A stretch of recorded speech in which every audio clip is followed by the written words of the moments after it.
We actually outchanced them, and it's kind of a tough puck luck day for our goalie. And then we lost a shootout the next day, 1-0, and that was a real good game. So making progress. We still haven't beaten Sweden yet, but we're getting pretty close in a couple overtime games in the last year. So just another good step to get ready for August. We're looking forward to it. Joanny, just for your information, Tim has coached in the NHL, coached the national women's team of Canada, and there are a number of former coaches that have coached for the Canadian national women's program that are coaching in Europe. And Czechoslovakia's Thomas Pacina, who worked with both Tim and I at the Olympic Oval with the national women's program. And Lisa Haley is with Team Hungary. And Lisa's been at a couple of Olympics as an assistant coach. So the background and experience of female hockey, this is where it comes from. And Tim's a real key part of that, and the Sharks. So I see Kim is on again, and that's good to see that. Mm-hmm. And Bob Matt's got his hand up there, Wally. Pardon? Matt wants to chime in. Yeah, I was just curious, Tim, like, and Molly, you may know as well. How do those opportunities arise? Are those countries seeking out the help, or does Canada just sort of have a blanket offer to those countries that if you need help, reach out, or do you personally reach out to the countries? How do some of those connections happen in the first place?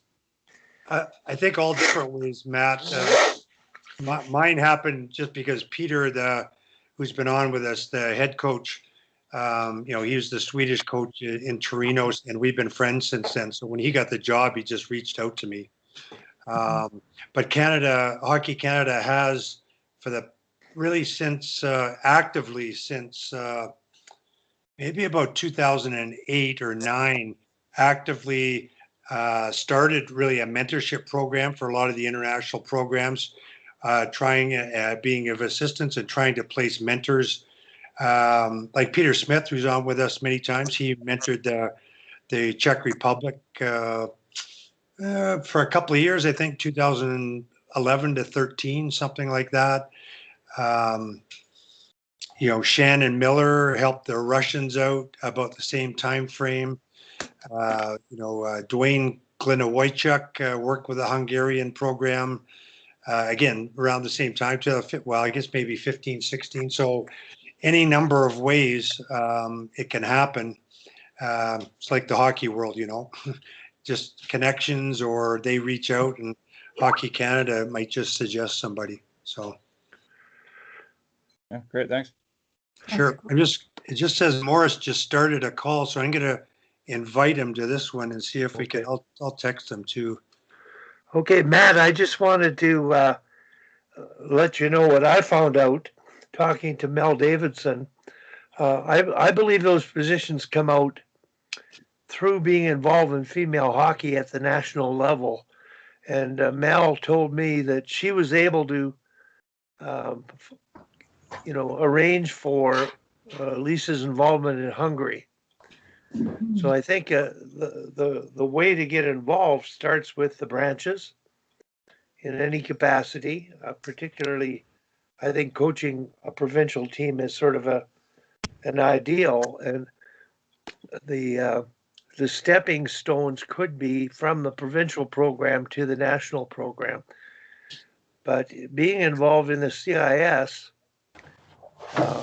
there's definitely a need for continued involvement of CIS coaches. Like Troy has achieved the highest level of coaching, and there's no doubt about it. It's sort of in the hands of the influence and who you know. So Tim's sim situation worked out really well because of Peter, and Peter's had if you don't know him, maybe Tim could elaborate a little on his background. He's been in North Dakota and North America, recruited Swedish players to go two Grand Forks and play hockey. And I believe I don't know, Tim, has he been involved in the men's program in Sweden?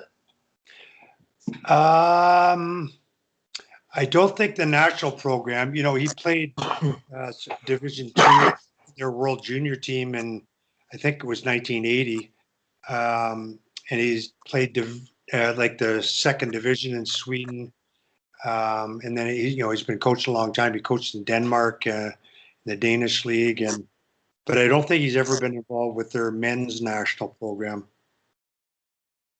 Okay. Well, Joanny, I've sort of got a feeling there's just about everybody's on that's going to be on, and Jordan, I'm not sure if you're in on it. Are you listening?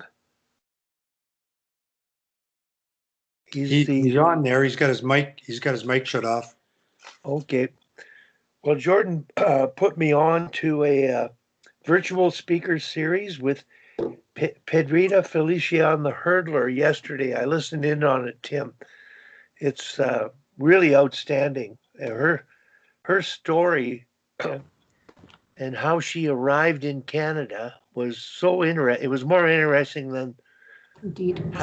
how she became an Olympian and how she achieved gold medal success and how she dealt with the failure of not making the first hurdle at the next Olympics. But it was really, really a good story. But Joni, could you introduce yourself again, particularly for Tim's sake? I refer to you as a human resource person, and I'll leave it with you. Okay, well, I am Dr. Joanny Lui, and my doctorate is from being a registered acupuncturist and traditional Chinese medicine doctor. My background is actually engineering. I was a professional engineer for 24 years. I graduated from Concordia University back in 1979. So I've had a pretty long life up to this point, lots of life experience. And the reason why I left my engineering career was because of a health shock that I had. And it was a cancer scare. Now, it didn't amount to anything, but it was all the things that led up to that point. Had to really sit down and think through what I really wanted to do with my life. At that point, it was pretty much about being a good little girl in corporate life, and it was killing me. And one of the other things is that, if you're a people pleaser, but you're resentful of being a people pleaser because it's not the right thing to do, then the stress of it all really starts getting to you. So for me, I chose Chinese medicine simply because it would allow me to be as diverse as I want it to be. So I was already an amateur expert at diet and fitness. And with Chinese medicine, it was really about finding the root cause of all the problems that people have. So I am philosophically and practically very adverse to helping people manage their problems. I want to know exactly, I want to understand the person.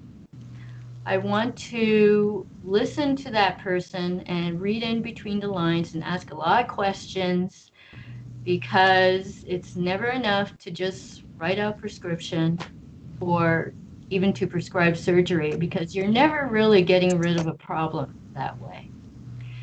So because of my background in engineering, it is about understanding, and it is about problem solving, and it is about delivering the results that a client wants from me. So again, I'm adverse to simply managing a problem. It's about actually resolving it. So my mindset is simply give the client whatever it is that they want. So oftentimes I've found that Self-confidence is a big issue. A lot of people have been hurt during their childhood. I mean, it could be as simple as something that was said off the cuff by a parent or a coach or a teacher, and it stayed with them for all these years. So we managed to dig up information like that, and then we move forward from there. So we never talk about it again, because I'm only dealing with the present and with what people want in the future. So today, I am very interested in helping athletes to stay in the game. In particular, I know that the average lifetime career of a professional athlete is 1.5 to 3 years. So it's pretty short, especially in context to the fact that many of them have been thinking about, dreaming about a pro athlete career since they were at 2 years old, 3 years old, 4 years old. So they've already spent most of their life dedicated to something that they love, and then all of a sudden for it to disappear, as it often does, and they're never heard from ever again.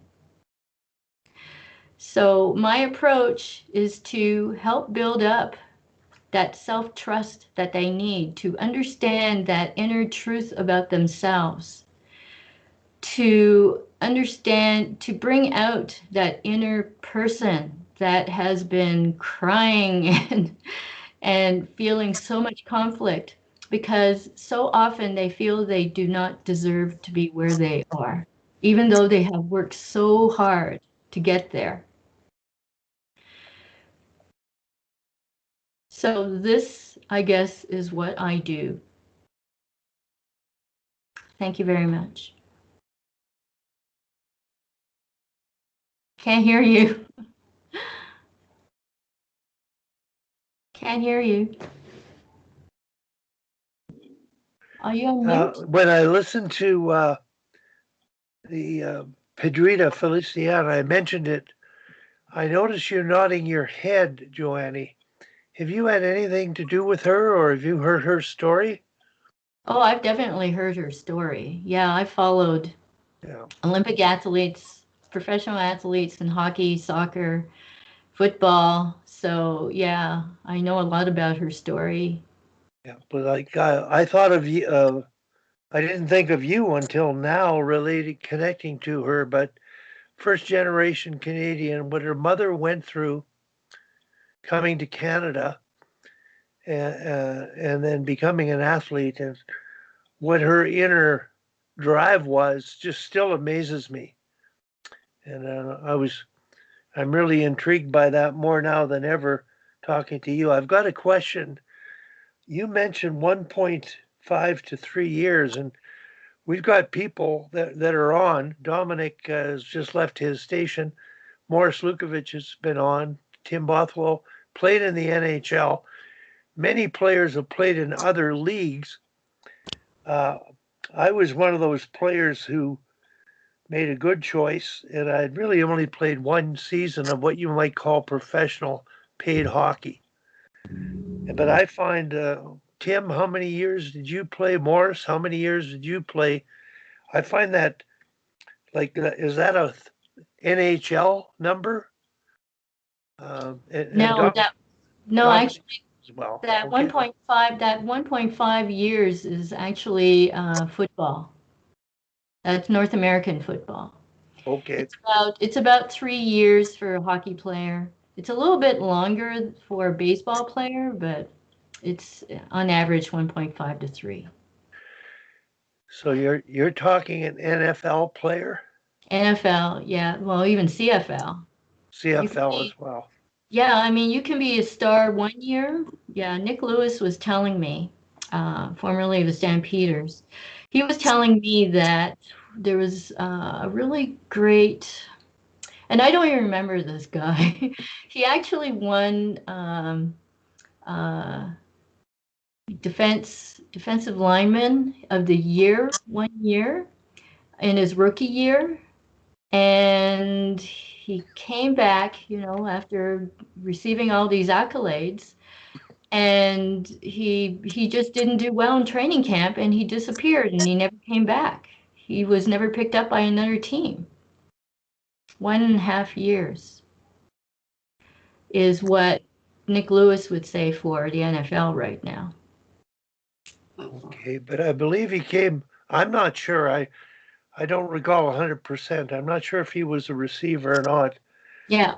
But he had a fairly long career in the Yeah. CFL. Yeah. So that term in the NFL, and then he went to the CFL. The passion for playing the sport, it's almost like the inner child wanting to spend his life playing his game. And I think we're to some degree vicariously playing the sport that way with our lives, even at our ages.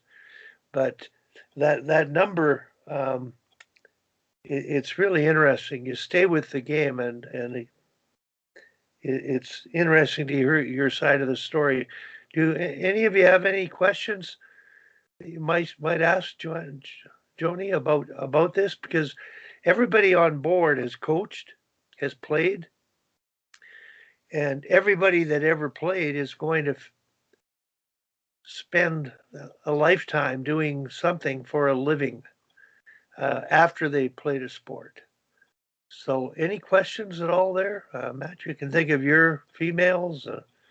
Morris, your long career and what you're still trying to do to share your expertise and influence in your business. And Tim, still coaching.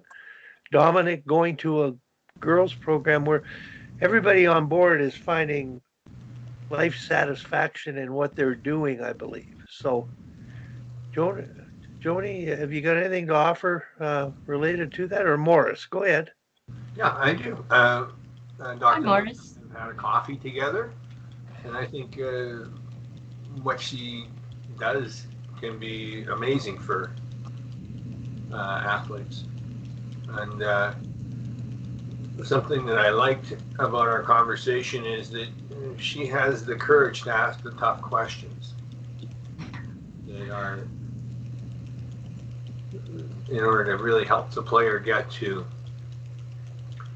where they've got to go in order to be better. And she isn't, but she isn't, from what I saw, she isn't a pioneer in this. I mean, yet she, because it's been around for a little bit now, yet she is, like Dr. Lui, you are determined, you have an expertise, and I believe she would be a very good value add to any professional team. Huge. Thank you. That means a lot to me, Morris. Yeah, Dr. Lui, I believe a good phone call would be, can I suggest one? Dr. Lui? Pardon? What was the question? Suggest a phone call to make? Suggest a phone call? Yeah, for you to make. Oh, you mean you have a suggestion for me? I guess I don't understand. What I'm saying is that, like, Winnipeg has a player, Dubois. He has got himself tied up in a knot. The Jets traded away a very, very good player, actually two good players to get him. Oh. And he came to the Jets and he has done almost nothing. Former first-round pick who has got himself tied in a knot. And the only thing that I think that the Jets can hope is that somehow time away from the rink is going to help him. And then he's going to come back a new guy and be the Superman that they want him to be. But my gosh, in playoffs. Like, he went 25 games without a goal. Yeah. Yeah. Does anyone here able to introduce me to this young man? I think Morris, you could connect her with Winnipeg anyway, right? Well, my contacts with the Jets are kind of gone. But I mean, but there's a number of players around the league who are just simply not performing. I mean, in Calgary, Johnny Gaudreau. Yeah. Yeah, right now. I mean, Johnny got. I mean, it will be interesting to see if he's in the team. Yeah, Tom, Wally, Tom's got his hand up too, or he had his hand up. Tom, Hey, go ahead. thanks. Nice to see you, Dr. Lou. I I've got see you, to go. too, Morris. Yeah, I Right. got just an example is my daughter's going out with a former TFL player. We're getting some And echo. Have you I got your don't know phone why. on too, Tom? You're echoing. I don't know why it's echoing. Is it still echoing? No, it sounds good now. Go ahead. Yeah, she's going out with this guy and he's kind of lost. And he's an American. He was a lineman with the Stampeders. And one day he came to practice and I think he had a note or something just saying, "You're cut." And he says the hard thing is he grew up in some small town in Texas or something. And of course, the football players are the stars. And then he went to a major university, the Stars. And he got a degree, I think it's in sociology or something. And then, he's playing pro and that happens to him. And he's totally lost. He hasn't done anything for about a year and is kind of just depressed because his whole life, that was his identity, as Yep. being a football player. And now I don't think he knows who he is. Yeah. So that's an example that I think a lot of guys go through when their career ends. Yeah.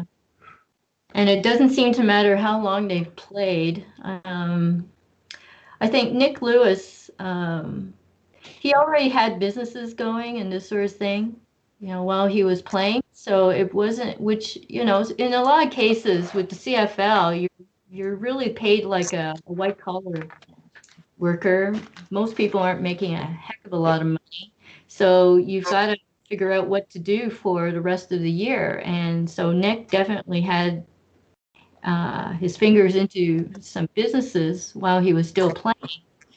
So for him to transition wasn't too rough for him, but I don't know who this CFL defensive lineman is. I guess he was with the Calgary Stampeders, but if he hadn't been multi-dimensional like we all are, then it is very tough for them to transition out of the sport thinking that they are a pro athlete and this is the way it's going to be. They expect to be there at least, I don't know, maybe 10 years. I mean, Nick Lewis had a fabulous career. He was actually never drafted by the NFL.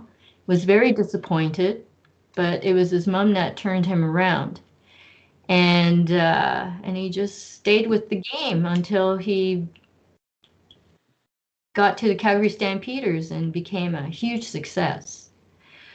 So his story is very different from most. And it does take, from the players that I've spoken to, it does take them many years to adjust and finally transition out of being an athlete and into something else. But that longing, I think, stays for a very, very long time, maybe for the rest of their lives.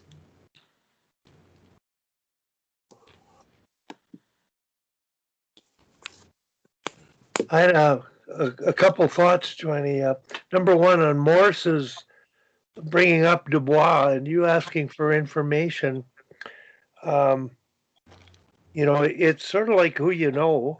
Matt asked the question about coaching in Europe and how the influence of people who you know have been in the national program.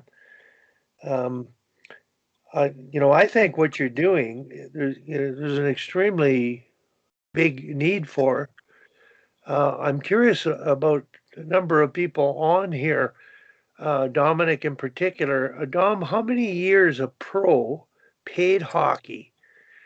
And not only playing and coaching, how many years have you done that?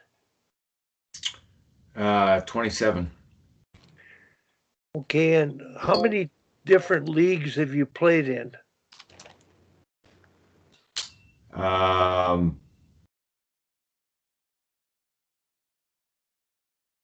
5. Now, this is for Jones and from Joanne. I'm gonna have trouble with that pronunciation.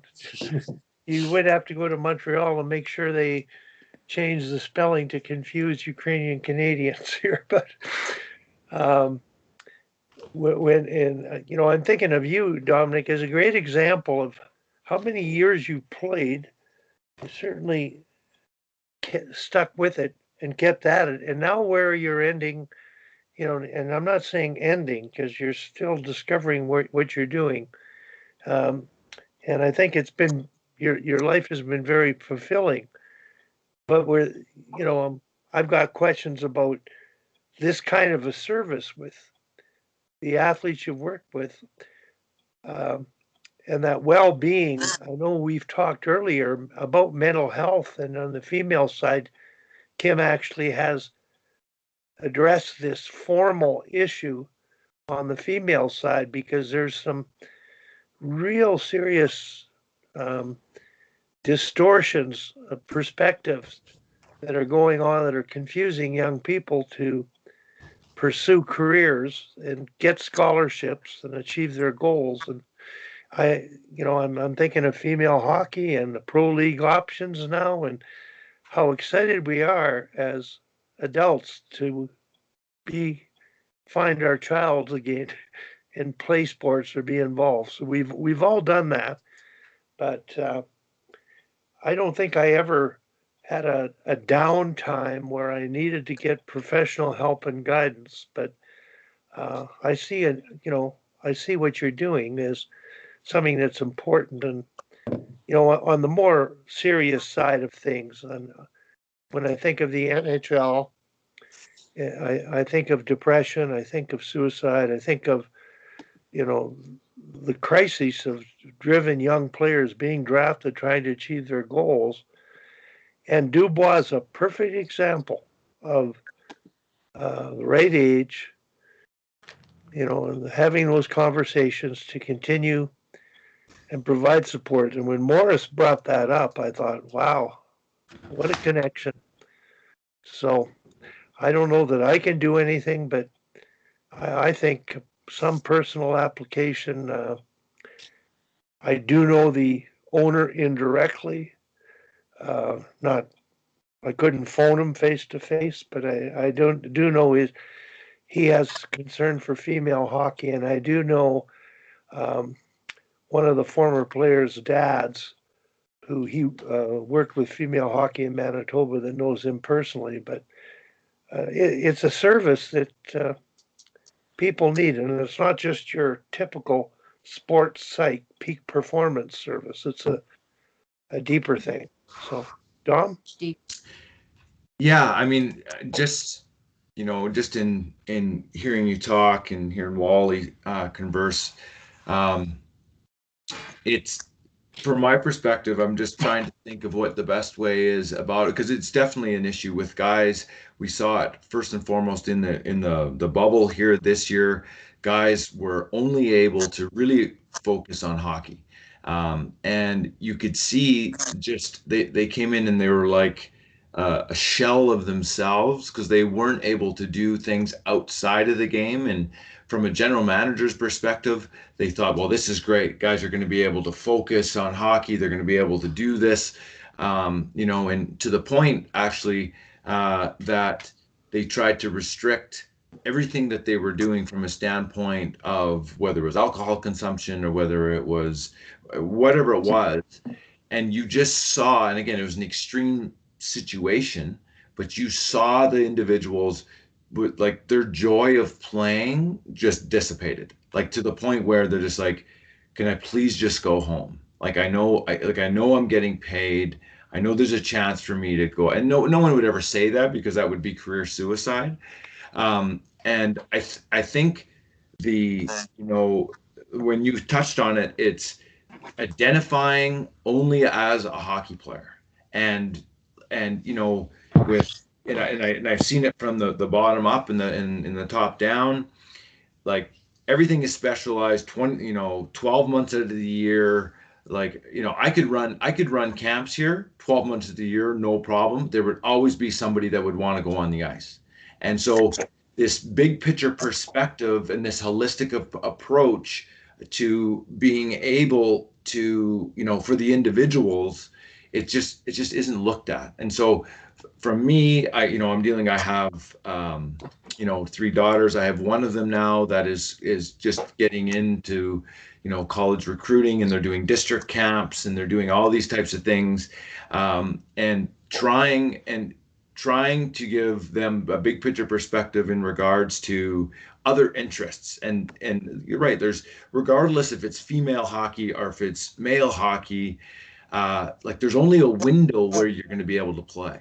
And Yeah. so the better you can prepare yourself with other interests, and it's a bit of a dance, because yes, you want to be committed to the sport that you're playing. Yes, you want to be focused, but and we have this approach with our players and I say it to our guys, I'm like, hey, listen, we need them to play at 7 o'clock on October 10th.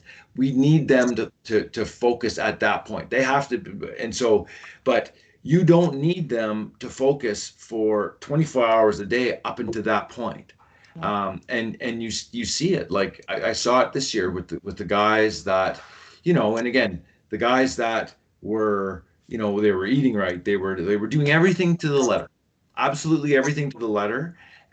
But their on ice performance was less than optimal. And so I guess it's and it comes from, the coaches, and it comes from, management, but to be able to have a better big picture perspective, so that, while you're playing, for sure, but especially when you're not, like, there needs to be a better way to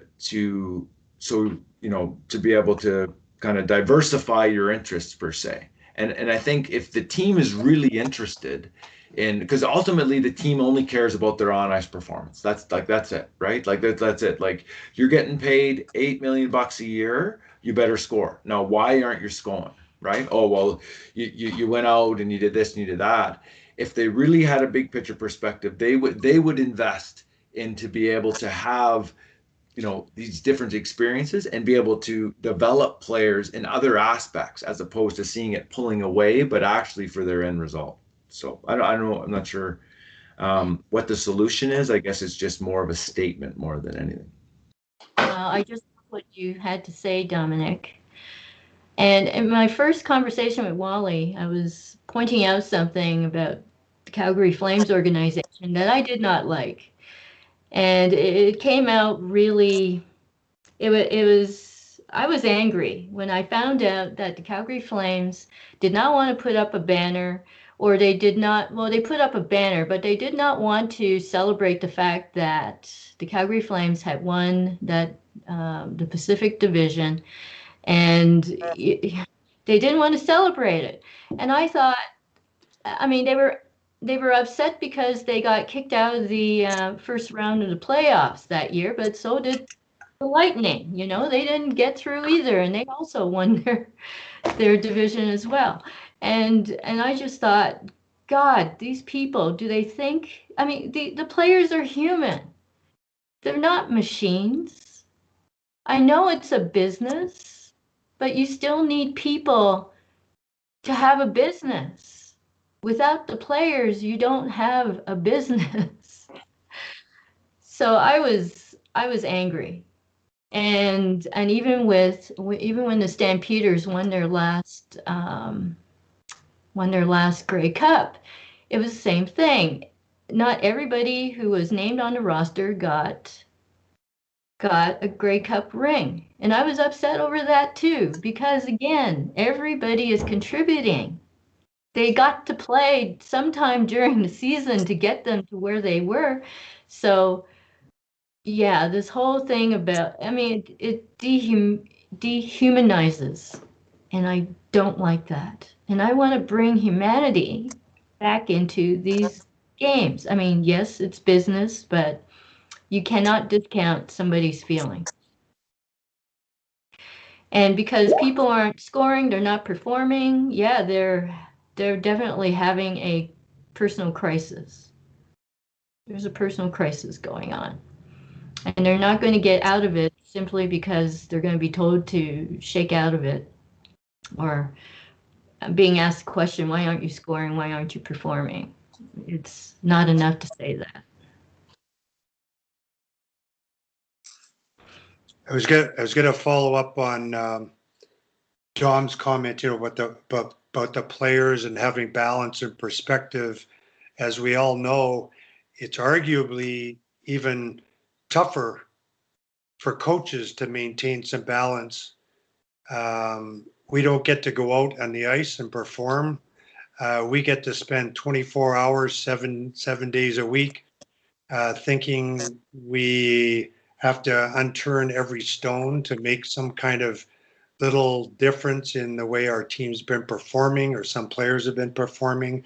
So it's even more difficult in lots of ways for coaches to maintain balance and perspective. And the Cody Royal, the author of that Tough Stuff book, he speaks about that a lot, and I think we're all familiar with that. But really, one of the toughest things to learn as a young coach is, for you to have a free mind and get some exercise and have some balance in your life. It's going to make you a more livable person. It's going to directly translate to your players. If you're enjoying yourself and you're balanced, nothing worse than a coach that you can see is frazzled and overwrought and stressed out. That directly translates to your team as well. So lots of ways even tougher for coaches, I think, than players. Yeah, I can see that. Yeah, I agree with 100% with you, Tim, and I saw it firsthand. Again, just kind of echoing your point. Families were away from guys, and guys were literally at the rink. Coaches were literally at the rink from coming at workout at 5:30, and then they were there because the big team was playing. They would be there till the game was over at 11 o'clock at night, and then back again. And we literally had a meeting as a staff, and just said, hey, listen, like, we need to get away from the rink. We need to get outside. We need to, and it was, I chuckled a little bit. One of the junior coaches that we were taking their office over for during the time, he had a light spectrum, like for vitamin D, one of these light spectrum. He's like, you're going to need this. And so, nice. The thing is, in Calgary, the one thing that, Calgary is the most sunshine for, 300 and, I don't know, somebody gave me the stat, 350 days out of the year is blue skies and whatever else have you. And the fact that you needed this blue spectrum light or whatever the spectrum light to me, I was like, holy smokes, fellas, take 20 minutes, take your lunch, go outside and walk around for a little bit. Like, really? You can't spare 20 minutes? But it's not just that staff in particular, but it's just the culture of what it is. And I think a little bit is an NFL culture, is that, the Bill Belichick's, like, he's there from 6 a.m. till 6 at night. And they're grinding through video and looking through it and everything on that side of things. And at the end of the day, you're dealing with people, right? And my experience from the beginning of my coaching career, just finished from playing, I was at my desk and never was face to face with anybody. And then I would try to I ran the power play, and I would try to give some direction on the bench. And I'd look at the players. I'm like, I am just like, I have no idea what this player's thinking, because I have no idea what this player is, what they're about, right? And so it changed over the 6 years that I've coached, to the point where I make sure, like, yes, sure, there's things that need to be done after a game in regards to watching it potentially, like for me, it's the power play, watching it a second time. But for the most part, and again, to me, is getting to know my players. So during the game, they know where I'm coming from, and that I'm coming from a place where I want to help. And now there's interaction, and now there's that ability. So I see that guys that are stuck behind their computers and just, you know, trying to show, so they can show a couple show a couple clips, you know, and from our side of it, the players watched it already. It's, to me, it's more about, okay, you watched your shifts, but let's talk about it. And then now you need to have the relationship there. And again, sorry for kind of diverting a little bit, but I agree, Tim. It's you know, it's a fine line, because you do need to do, you know, the video side of it for sure. But to me, the most important piece is the individual connection, and that's at times lost. I mean, is this something that has changed over the decades? Was it always like? I mean, okay, we didn't have all the technology, of course, but has it always been like this, where you don't get to know your players?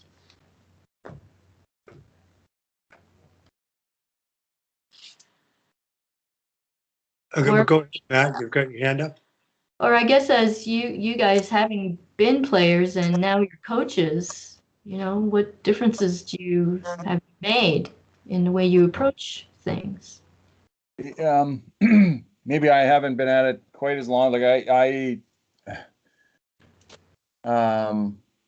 mean, I've always tried to make an effort to get to know my players. That's right from the beginning. I was fortunate enough when I was playing and I was young, I had coaches that, one of them was my dad for a time, but other than that,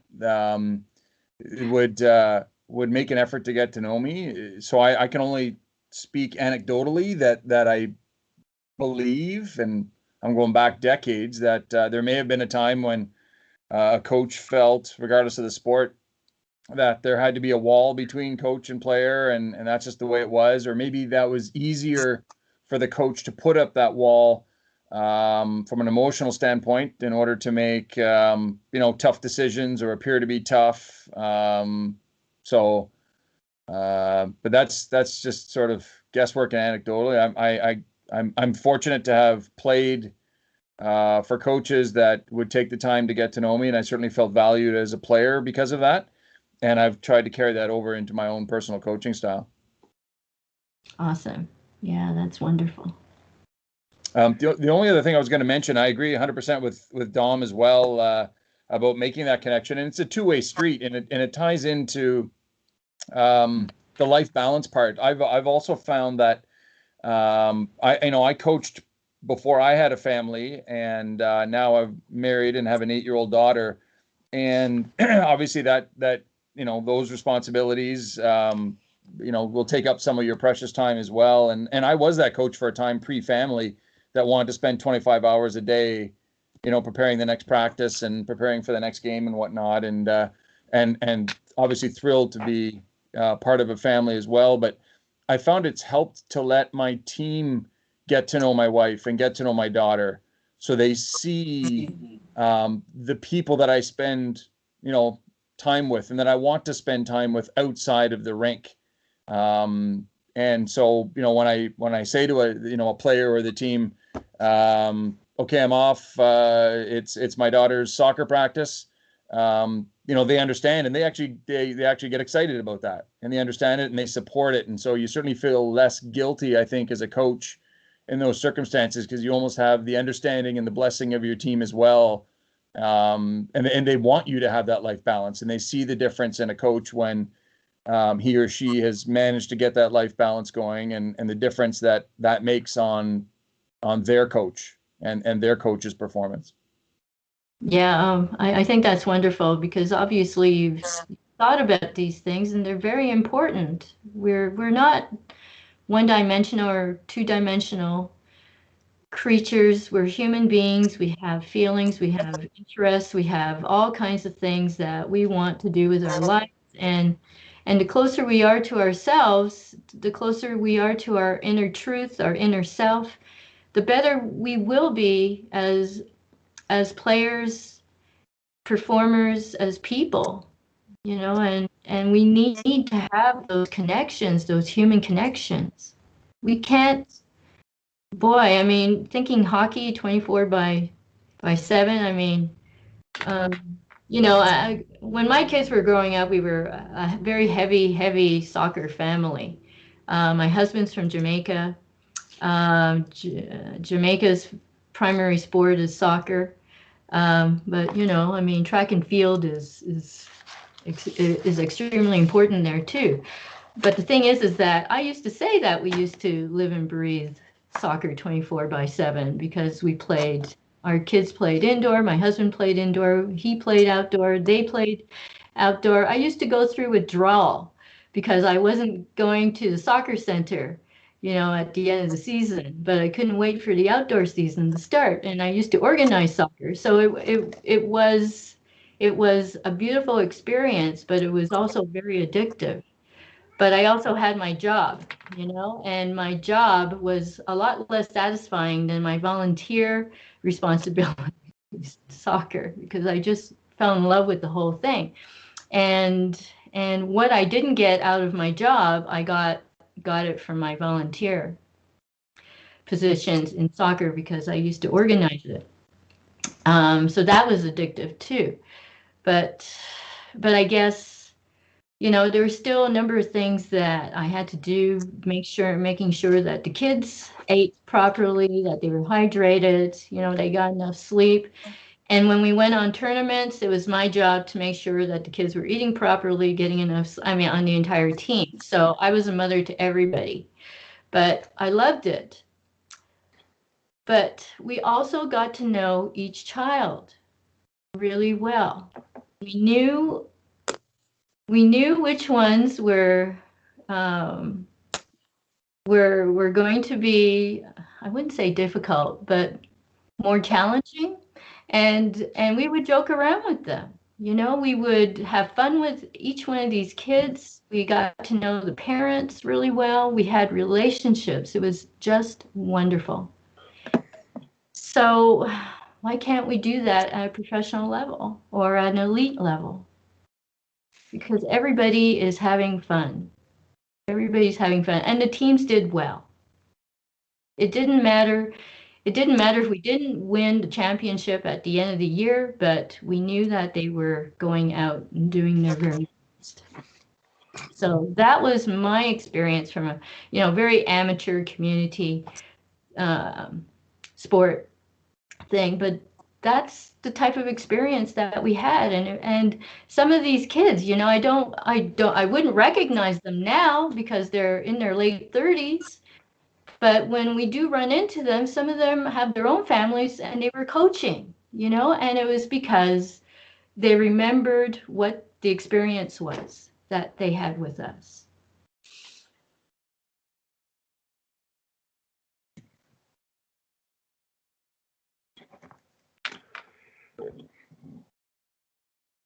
Kim, you had your hand up and Kim's raised her hand. Go ahead, Kim. Your speaker. Unmute. You're mute. Like I'm new, eh? So I mean, I feel like this is so in my wheelhouse. I don't want to monopolize the conversation at all. But it's interesting. So I'm back on the ice now. It's like secret Toronto ice. I'm not sure how we got here, but we're here. And you know, the joy on the players' faces is amazing. And you know, the privilege I have of being a skills coach is quite interesting because it is very different than being a bench coach. And I've been both for a very long time, right? When you're a skills coach, you know, that doesn't matter if the kid screws up the rep or you give them an extra 3 or 4 times to go. You know, it's a very safe environment, especially for the girls, because the girls are such coach pleasers. And it's amazing how many parents I have come up and say, oh, they love the camp. They're so worried at their regular practice that they're going to mess up. And, you know, I think that speaks to the fact that we no longer seem to have in this culture, you know, unsupervised play where especially girls like don't tend to just go out and play pond hockey with a bunch of other girls. It's just very uncommon, even in Toronto where there's lots of options to do that. So I think there's, you know, there is the team, you know, the team piece where you have to buy in, the coach has certain expectations, you know, there's the pure play side. And then there's this sort of in between where it's somewhat structured, it's instruction, but it doesn't have that, need to have an immediate result. And Dom, I don't, maybe when you're doing more skills coaching, maybe you feel a bit of the same thing versus when you're on the bench. But I can have the same player in a skills session and then have her the same night or the next day as a member of my team. And it's like I'm getting two completely different athletes. The way they respond to me, the way they interact with me. So I don't know that I change. Perhaps I do a little bit in the two environments, but it's fascinating to see how the players change. And I just wanted to piggyback on what Matt said. Matt's known me a long time, not as long as Wally and Tim, but everyone says I got nicer when I had kids. I never, but I'm still not nice, so that's good. But I was lucky growing up. My dad never coached me, but he was always there. And then a lot of the coaches I had, their kids helped coach as well. So they, my head coach, their son would also be an assistant, which I think is pretty unique and cool. But I agree, having your family around. I mean, my kids are always around the rink. They kind of own the rink that we're at. But I just going back to the original point when you guys were talking about the pros and when you transition out of it. And, I played pro, but never made a dime playing. And obviously it's what I do now. And so I think, with Olympians and, the female, professional athletes who aren't yet getting paid, I do think it's even more interesting, their transition, because they have no dollars and cents necessarily other than their karting money if they're Olympian or they're at that level. And so I think maybe those athletes give themselves something to fall back on, knowing that they can't necessarily be guaranteed of millions along the way. And as we talked about last week, if professional women's hockey where you get paid becomes a reality, we'll see where all that goes. But I find, at least with the girls that I work with, as much as they want the scholarship and they want the hockey and maybe the Olympic team one day, it's about the college hockey experience and getting their degree. And that's I guess, a fortunate piece of the female game that we have, that still remains the carrot to this day. So I'll let someone else talk, but I can go all day on this one. I got just what you said, Kim. For me, I went to college to be a hockey player, not to get an education. And I think the female, the realistic goal is to attempt to get a scholarship and an education. There's that perspective and sense of balance as a student athlete, which isn't caught up in the business of hockey. I think once you become an Olympian, whether it's a national team, those same problems arise in terms of perspective, the degree of effort you have to put in. Your whole life changes.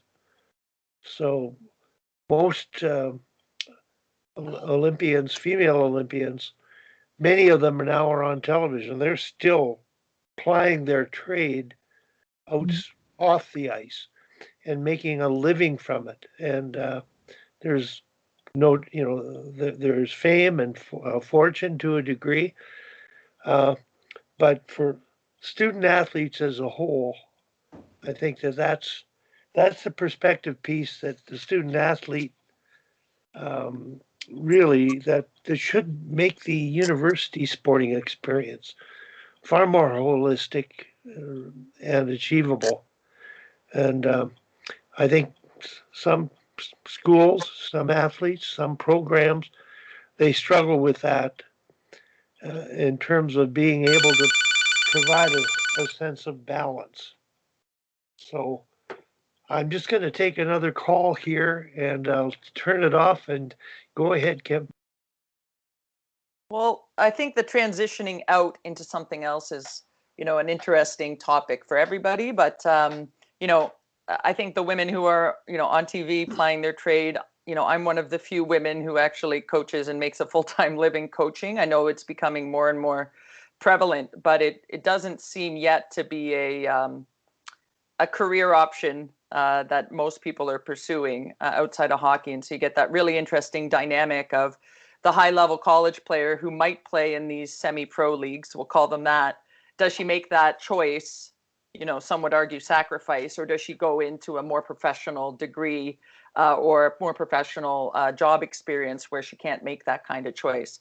But for me, I have to admit, I'm not coaching next year, and I've gone through a little bit of withdrawal from that. I mean, luckily I'm a skills coach, but this will be like the first year since I was 13 that I'm not, checking the schedule. Where do I have to be this weekend? And it is like, I'm feeling, physically that transition. And I didn't think I would. I thought after the COVID year that, but once I had my final Zoom call with my junior team, it was like, it hit me like a ton of bricks, I'll be honest. And I'll be right back into coaching, I'm sure, in 2 years when my youngest is ready to go, or my middle one's ready to go. But I never transitioned out as a player. I went from college to pro. I started my business a month after I retired from playing pro. So I've had this sort of, I guess, behind the bench or team and, experience for such a long time. And now, like I said, after you all know how old I am, about 26 years or 30 years of hockey, I don't have to be anywhere on a particular weekend. So it's strange. And, I still have this other job and these other responsibilities I'm doing. But, for me to even have not so much like the knowledge part, but Joanie, you would know, like the physical feeling of it, it does feel like withdrawal. It was fascinating to me. I had not had it, obviously, because I've been doing that so long. But, now I feel like I have a little bit more of an understanding when players convey to me, oh my, I'm missing it so much or whatever. I never quite got that. Now I feel, I guess, a little bit more empowered with that information and that experience for when I have to, speak to other female athletes who are going through the same thing. Yeah. Joanie, one of the things that struck me in this conversation, I don't know, there's only really, I think, one of the group that still goes on the ice. And Tom Malloy is a dedicated old-timer, gets on the ice quite regularly, year-round. And a number of my friends that played senior and intermediate hockey together, I really admire and envy them for that. So the desire to just stay with the game and keep in it. Everybody here is in it. They're either coaching, they're either running their own programs, and they're too busy to play for themselves. So when I think of Tom Malloy, I think of a guy who's providing his own personal balance and satisfaction to get out on the ice with a group of old timers. But I do wonder how he survives that in terms of his family relationship with his wife, because there's that balance of being a husband and being a coach and that whole thing. And I know that's one of the things that intrigues me. And I'm really glad, Joanie, you were able to get on today and share your expertise. And I really think it's worth pursuing the business of hockey and the Dubois situation. That's a specific example of a need for immediate, that could make an immediate difference in the life of a young player, and which would affect the business of hockey as well. But more importantly is the mental health of that player. So somebody else had put their hand up. Tom, go ahead. Yeah, just on what you're saying, Wally, is I have to jump off now because I'm on the ice in just over an hour. I have some ice time left over from the fall when we got shut down at our camp. And there's hardly anybody on my team that lives in Calgary. So one or two of those players will be there, and then some of my friends. So anyways, it helps you still enjoy it and a way to stay fit and, socialize a bit too. So anyways, I got to jump off. I found this really interesting. Thanks a lot, everybody. See you, Tom. I'm curious. Tim Taylor's on. I don't know if he, sometimes I see his initials leaving the label. I'm curious about anybody else and your perspectives from the conversations that have occurred today. Bobby, in particular? Well, I think we have to consider families too here. The player is one thing, but I think the player has to know that you care about him more than what you know about the game. But they've got brothers, they've got sisters, they got moms, they got dads, they got uncles, aunts, grandparents, whatever. Particularly for older players, they have a spouse. And I think when a player retires or gets close to retirement, I think that becomes a big issue. I think particularly, I might be wrong about this, but I think particularly when a man retires, he's retiring at 36, 38, 40 maybe, and his wife is going, "Oh my God, I'm old."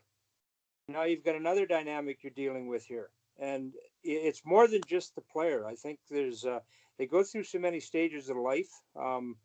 I think as fans, we look at these guys that we watch on TV in particular. We're making $8 million a year. Why didn't you play well today? Well, what if they got a sick kid at home? What if they've got a mother, father, grandparents got cancer, heart issues, whatever the case may be? We have to start looking at players as a whole human being and what is surrounding them. It's more than just the game. I know as a coach, you go down on the balls of the arena and you're there all day and half the night. You get off a bus or a plane and you go home for a quick shower and go back to the rink. Like your life becomes almost non-existent other than the game. And I think dimension is a huge part of being successful. And I think you have to have dimension. And I think that's something that most of us involved in the game didn't have enough of. And I think we're learning more as we go along that you need to have more of that.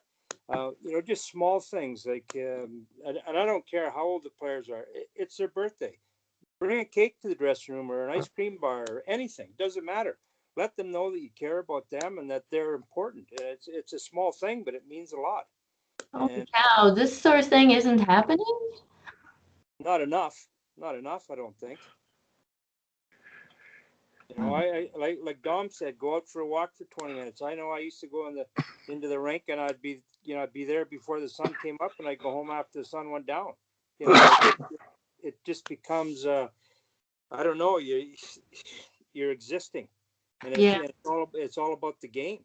And you go home and you're tired and you have a meal and you go to bed and you get up and you do the same thing again the next day. Well, you can't continue to do that for 6, 8. Now in professional hockey, it's 12 months a year. You don't get a break. Yeah. Oh, wow. Yeah, in Calgary, there's no excuse. I mean, even back in 1979, I had to write a research paper before I graduated. So it was about solar energy, and that's when I found out that Calgary gets as much sunshine as Miami does.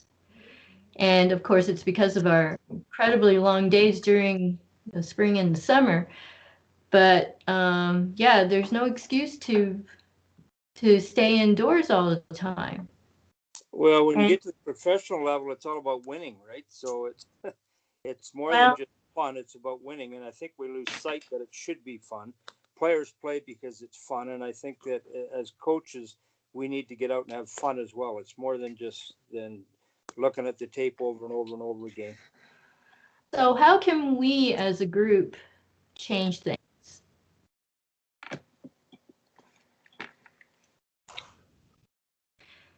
I mean, it's not even about balance. I mean, when we're talking about balance, we're really talking about being present. And so if we're at the game, if we're playing a game, we should be only focused on the game. So that's where the presence is. With our family, that we should be present with our family. We shouldn't be thinking about what's going on or when we should be on the rink the next time. When we're talking to the coach or one of the coaches, we should be present with them, and not thinking about whatever else. So we have to pick to be present in the situation that we are at. That's what balance is really about. Well, I think most of us, yeah, I think most of us as coaches have addictive or obsessive personalities. And I think it's something that we're not taught at a younger age, that you need to have this dimension. And as we go along on our path, we just we're dedicated 100% to the craft, and we forget that there's more to life than that. And And I don't think that, I know when I grew up, my dad always told me, you have to work hard if you want to get ahead. And that's all it was work, work, work, work, work, work, go to school, work. I mean, I had jobs from the time I was 6 years old. That's the way it was in our family. And we didn't learn anything different. So our generation, I think, is different than the generation coming behind us, or a few generations behind. And I think these are life skills that our kids need to learn that they're not learning. That's interesting for you to bring that up because, yeah, that's, I mean, certainly my generation, that was very important. You know, you've got to work hard in order to achieve anything. But I mean, my kids are millennials, so they definitely have a different perspective. Not that we were, not that, because we chose to leave our jobs. And my husband was a consultant the entire time. Okay, so he could set his hours. So we could be with our kids.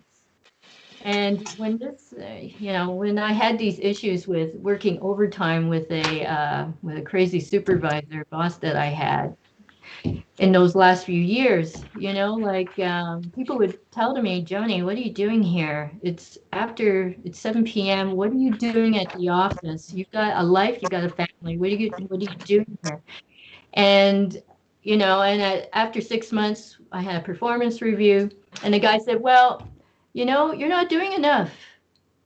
You haven't contributed enough to the company. And at that point, okay, I didn't get a thank you at all. It was totally thankless. And I just said, forget it. I'm not doing any more overtime. Thank you very much. And I couldn't have cared less what HR was going to say. I didn't care less what management was going to say. I was just going to live my own life because that was important. My kids, my family, my sport, that was more important to me. So sometimes you have to have these wake-up calls, right?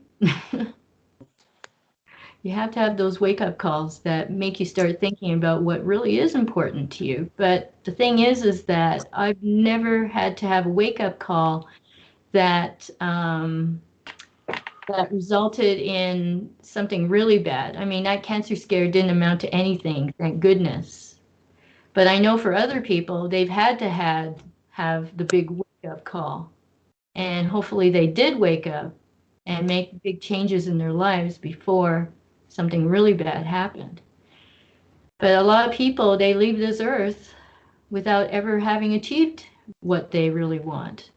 They ignore the wake-up calls all the way along. They never learn anything, and they die having regrets, you know? I don't want to live like that. But yeah, I mean, we need to change things. Change needs to be made. It's not even change, it's bigger than that. It's transformation. And transformations are permanent. We never go back to where we were when we have a transformation. Go ahead, Kim. Your mic's off too. Yeah, I think it's a fascinating conversation. I can speak from the minor hockey level, but you know, I know a lot of the coaches that I work with, you know, struggle with this in different ways. You know, the majority of our coaches are parents, and they're taking their own daughter to the rink, and so I think that has a very different feeling to it. Where you're committing this time, you would have likely been at the rink anyways, watching your child play. There's a certain giving back to it that has a different sort of warm and fuzzy to it versus the non-parent coach, the paid coach, perhaps, where it's almost an entrepreneurial venture because you don't really have a boss. Like there's no really, you know, set parameters you have to follow. You might have someone supervising you, or you know, the board of the hockey association has picked you, or the coach director. But it's mostly like choose your own adventure, like for the majority of the time. And so I think you do have, you know, a little bit of that FOMO, like fear of missing out. If I don't do the work, if I don't call this recruit, someone else is going to do it. And, you know, I always say, well, like I'm in, you know, hockey happy Toronto, where, you know, there's so many players and so many coaches and so many teams. And I think that just, allows it all to fester and get even worse, because it's like a rat race in the hockey world, that you're missing out on the next thing here or there. And I agree with you completely, Bob. Like, there's a book I read all the time called Chop Wood, Carry Water. It's just like one of those parable books. But the bottom line is you always have to chop wood and carry water. Like, you're always doing the hard work. And I think you don't get to be a head coach that has any kind of career without the hard work piece. And I think sometimes, speaking of this new generation, we think they don't know how to work hard because they don't work hard in the same way that we worked hard. And so we're projecting, our way of doing things, or maybe our old way of doing things, upon them. Right. And that goes back to, if you've got your family around and you prioritize them. And I think it's also the way we speak. If you say, I need to go to practice, I have to go to practice, I have to go to work, I need to go to work, versus I get to go to work. I'm very mindful of this when I speak to my kids. I get to go to the rink today. Like, I'm excited. Doesn't mean I'm not excited to stay with them, and vice versa, when I'm with my team. It's the way I speak to it. I do joke sometimes that I need a break from my kids, but that it's actually true. So I'm grateful to go to the rink and have that break. But I think it's, a lot of it is, transformation is a great word. It's the languaging of it. And I find with the coaches who are not parents, who would not have been there otherwise, those are the ones I think that struggle with this. And it's a proving of yourself. I have to hustle. I have to be at all the rinks. I have to be seen at this camp or doing these things, or else people aren't going to think I'm a great coach or that I'm really dedicated. And so it's a lot of looking outside and going, what's everyone else doing? Do I need to be doing this too? And then, when you've been doing it as long as I have, you just don't care anymore, but everybody knows who I am. So I understand those younger coaches need to have their hands in everything and be 24/7. Because I think they think they're developing their reputation that way, as someone who's, going to outwork everyone else. And I can't discount that. It does have a value in the minor hockey world. Absolutely. If people know you, they see you around, you're a known entity. I've absolutely, seen that as a tremendous value in my own business and in my own teams that I coach. So I can't discount it. But, now that I'm 13 years in, I can take a step back, and that reputation still precedes me. So I don't know how we change it for the younger coaches, other than to make them aware of it and start to educate them about it. But, I can't project my own experience, because I'm, they're in year 1 or 2 and I'm year 12 or 13. They're not the same. They do have to put in the work. They do have to fail fast. They do have to figure out what works and what doesn't work. And they do have to be seen. I guess the challenge is, how do they not burn out in the first 5 years and we get them to persist? I think that's the bigger challenge that I'm seeing. We see a lot of coaches who coach for 1 or 2 years, maybe similar to being a pro athlete, and then they're done. It's too much for them. It's consumed them. And I'd like to see that change for sure in the minor hockey world. Oh, that's so interesting. I would never have known that. Thank you so much for that insight. Wow.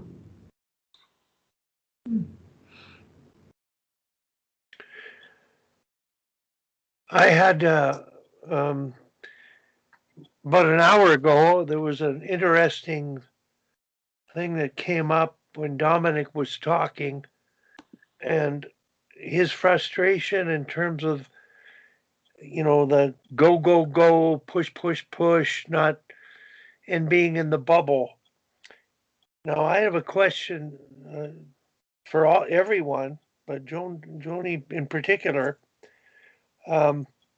Old school hockey, it didn't really allow one to interact. There was a wall. You were a coach. You set yourself aside, but there is a transformation going on, and it's sort of before your eyes, even in the NHL. My question is, kids are changing, society's changing, technology is changing. It's interesting you mentioned that transformation is permanent. And, you're wondering what can be done. Well, what we're doing, this is a reminder for everybody, is for the good of the game. It's not a formal group. We're talking about the things that need to be talked about. People take time out of their lives, whatever they're doing, wherever they are, to talk about it. And that's a huge first step. Now, the thing that society has to cope with is the changing times and keeping up with it. And I think the young generation is ready for the transformation. They're leading they're crying for the transformation. We're the ones that are dragging our feet.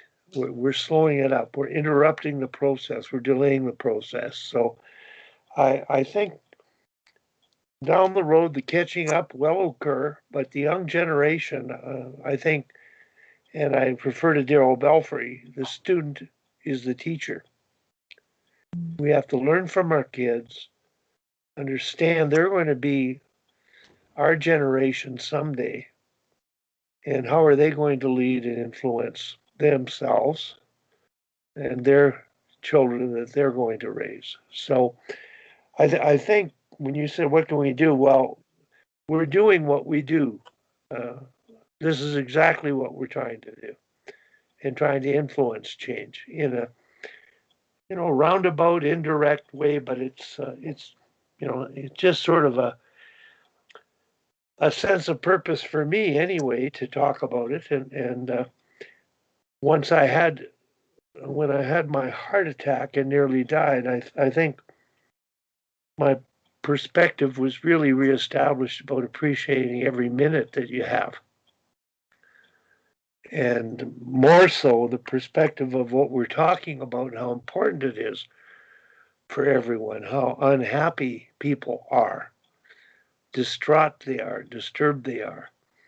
And it doesn't need to be that way. And I really believe sport is an outstanding vehicle for an escape and yet an engagement in the moment of enjoying the moment. And if any of you haven't read Eckhart Tolle's book, The Power of Now, I know after my heart attack, I read it a second and a third time because of my memory loss.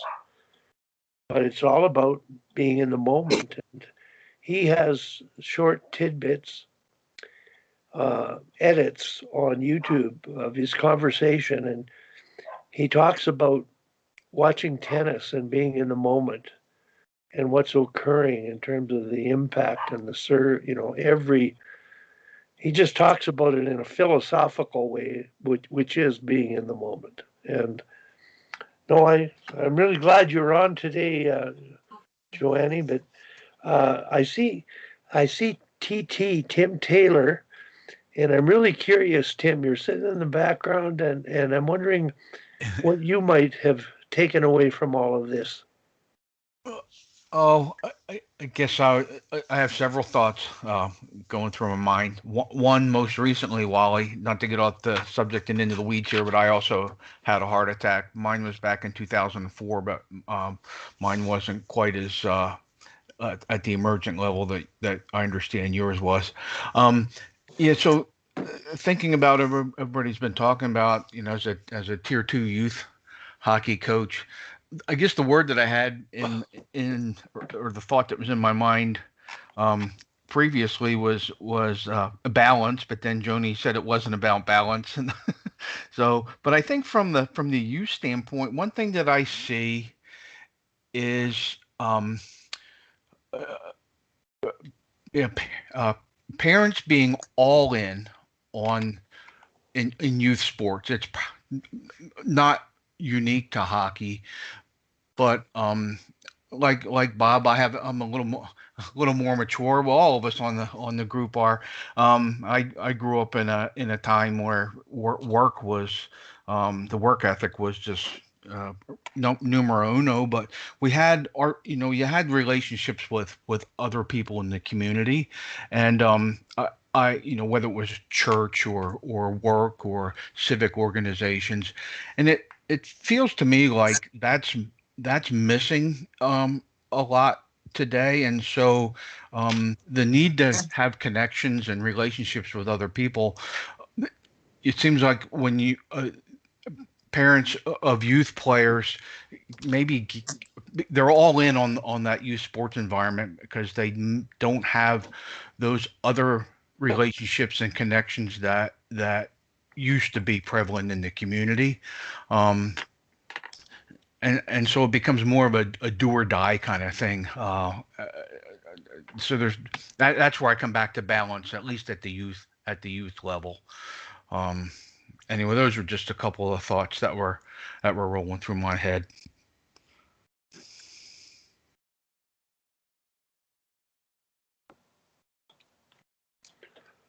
Tim, I was going to say it's such a great insight about, the parents being bought in and maybe the kids not so much. I was speaking with one of our other coaches here at Leaside about doing parent education sessions for the coming season, especially for our AA parents, and sort of resetting or setting some expectations there over what being named to that level means. And, being picked at AA at, the U11 level doesn't mean that you're getting a full ride or going to end up on the Olympic team.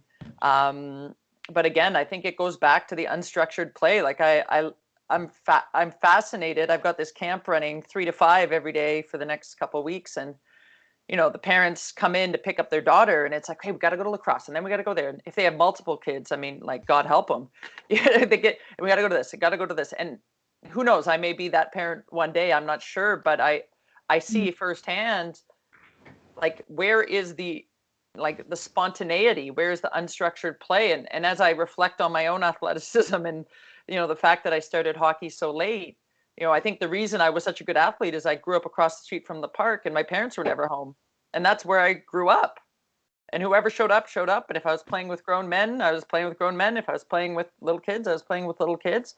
But it wasn't like a real practice. I wasn't paying any money. It wasn't anything like that. And I don't know that we can completely go back to that time, but I think, parents like to say, oh, well, again, it's that fear of missing out, going out and doing it on your own, or getting the neighborhood kid to show your child how to play lacrosse without it being a formal practice and they're just having fun. It just doesn't exist.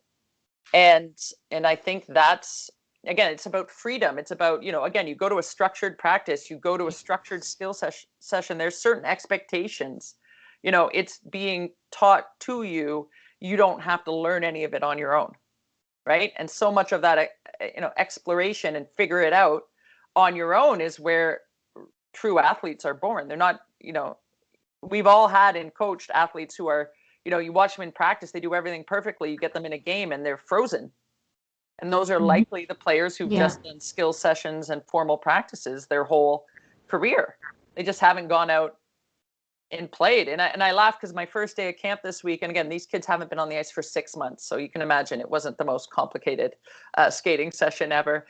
And I had them do shootouts and scrimmage wrong-handed, like with their stick flipped over. And they're all brutal, right? Except for the one kid who's always good, and you wonder if she maybe should have shot the other way. But anyways, they're wrong-handed, and half of them are like, kind of like, why are we doing this?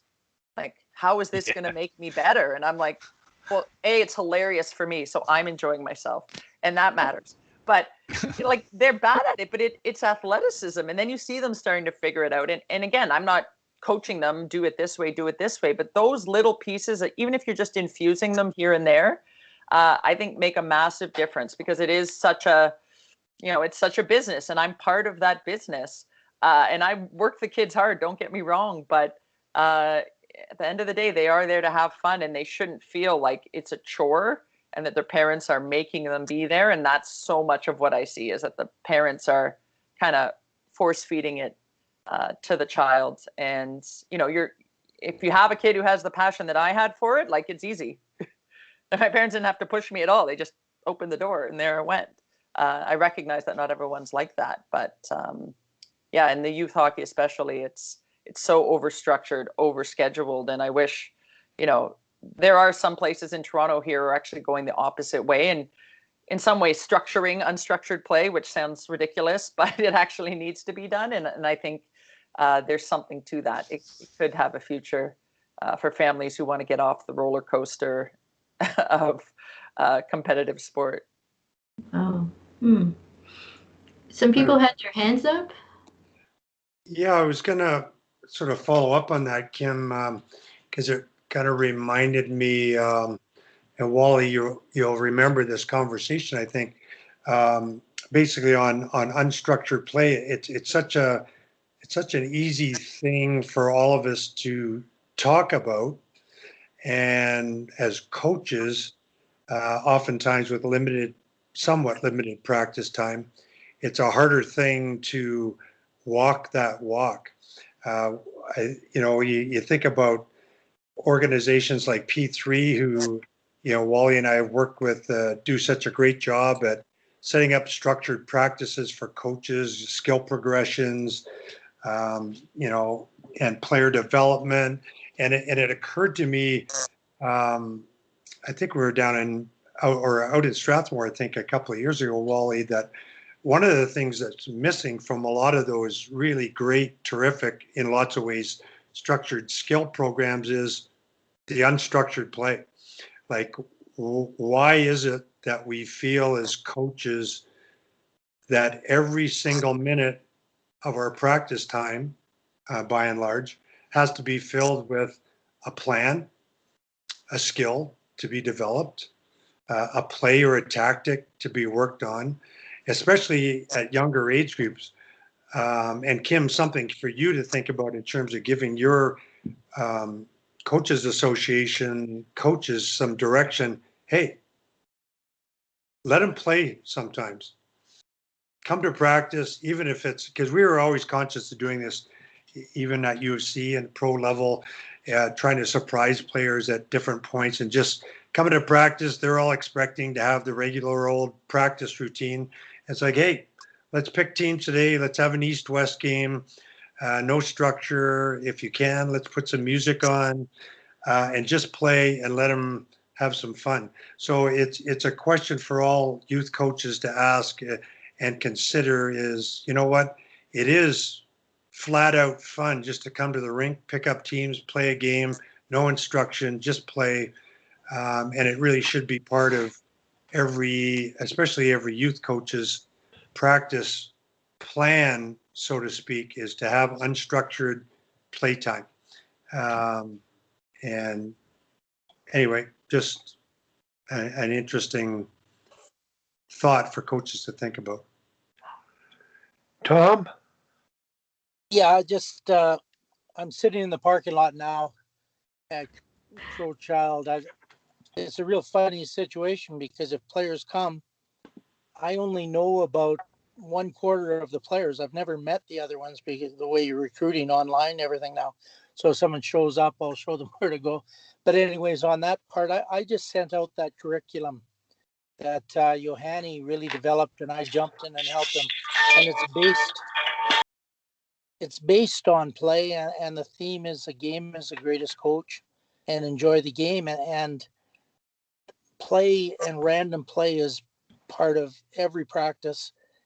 Having tournaments and leagues and all that during practice, and doing, have the games where, there has to be so many passes, or you have to make an escape move before you can pass the puck, and all of these sort of things are built into it because, that's what we were addressing throughout the whole curriculum is, have structured places where drills and games start from, but everything always goes into a game so that you're doing things under pressure and, someone trying to take the puck away from you.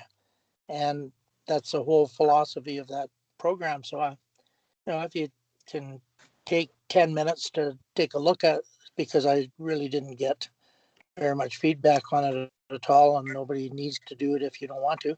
But we spent 30 years developing this, so it might be worth a little look just to see, because there's a very, very different way to coach than the traditional way that Tim just talked about.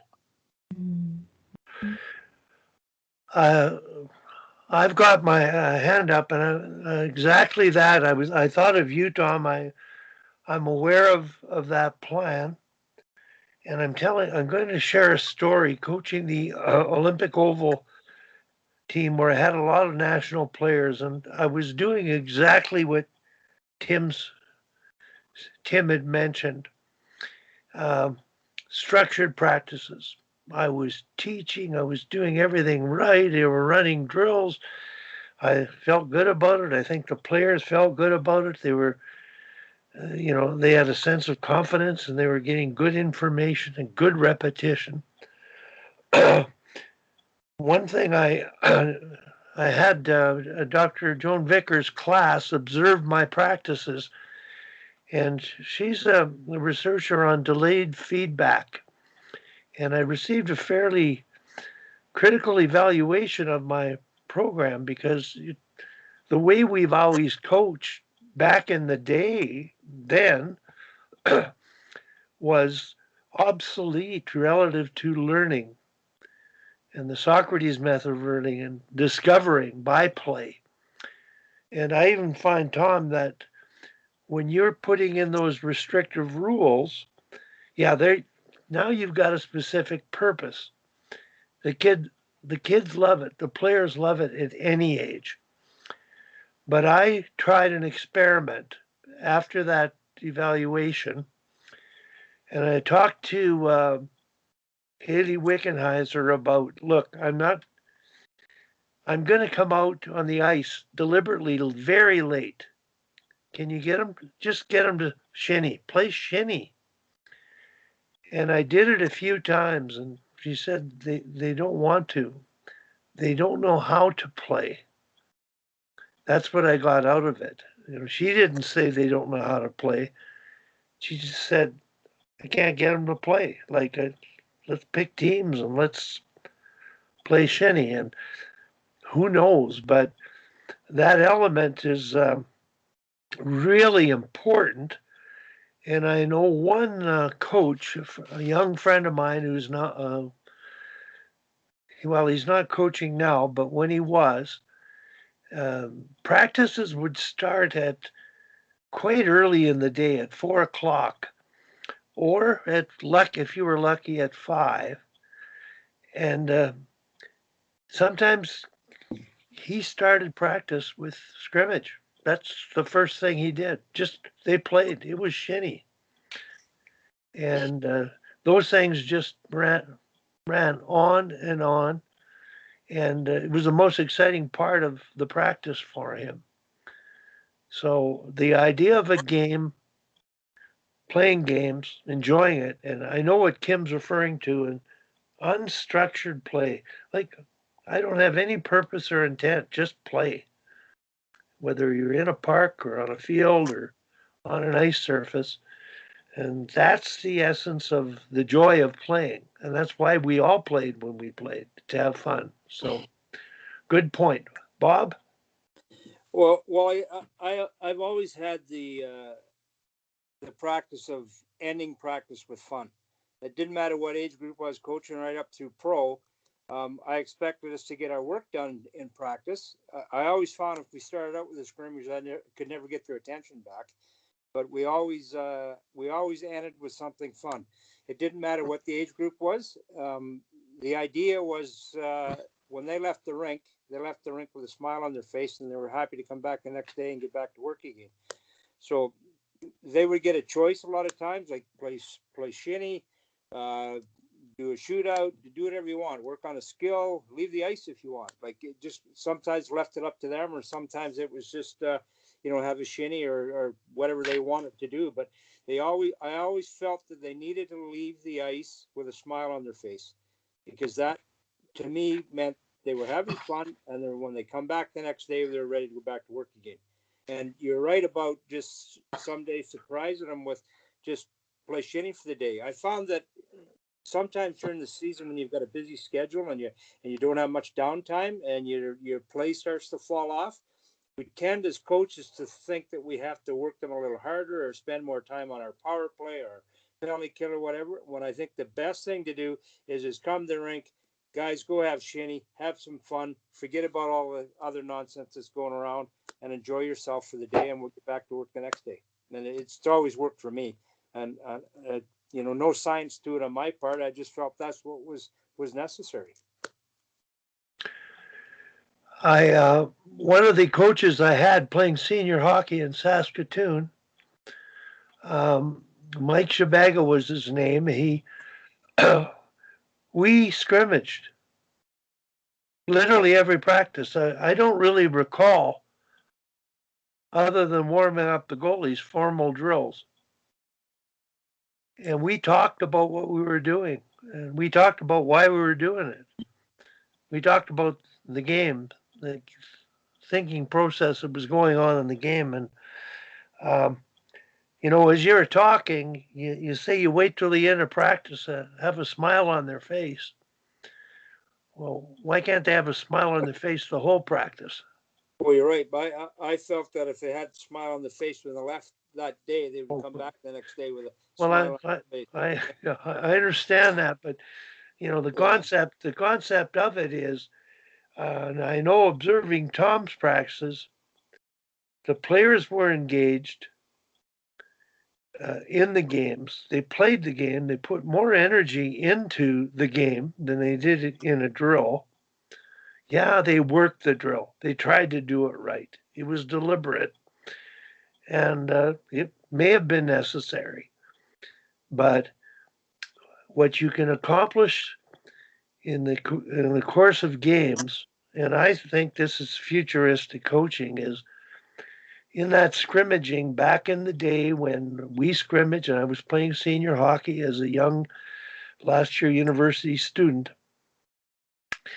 just scrimmaging and taking breaks at the bench, and the coach asking questions about what do you think, what happened there, what do you want to do, and if they say nothing or do nothing, I don't care. But it gets down to the Socrates method of learning, discovering by play, and thinking about what you're doing to the point where you're enjoying what you're doing and you're learning from it. So the line between the business of hockey and results and the sport of hockey and not being fixated on results is where most of the mental problems come from. The lack of balance comes from. And I think appreciating the line and how doing things a better way can accomplish a better result and a better health.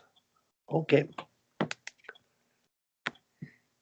Yeah, Wally, I agree with you about starting practice that way. I always, you know, because I'm fortunate to be able to mentor a bunch of coaches, and you know, I have a lot of little games I throw in. I sort of like to throw things in between drills, and if I'm lucky, if I'm having a good day planning wise, I even make them relevant to the drills we're doing or the skill that we're working on.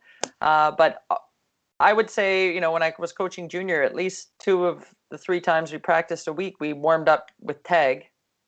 There's not many better ways to get someone warmed up and fired up than tag, and variations of those types of things with the players. But even with players playing at that competitive level who are that in pursuit of, you know, very high goals, like it's instantly fun. And, you know, the little games we do in between, partner-based games, you know, competitive stuff that takes a minute or 2 in between each drill, they're all little pieces of fun. Now, you know, we all like to think our flow drills and our skill drills are super fun, and maybe they are for us, but those little moments of competition, I find, especially for the girls, really drive them forward. But I chuckle a little bit. You know, I leave the girls at my camp this week. We have 10 extra minutes at the end, and I say, hey guys, like, the formal part of camp's over if you want to just go and mess around. And the stares I get back of like, what do I do? Like, they're like, can we go? I'm like, you can go, but there's just open ice. So it's interesting to observe the kids who stay. And typically it is the higher level players who stay. And they're just working on skills themselves. And then there's, you know, the odd kids who are doing the like, it's ready. It's game time, Wally. Let's go.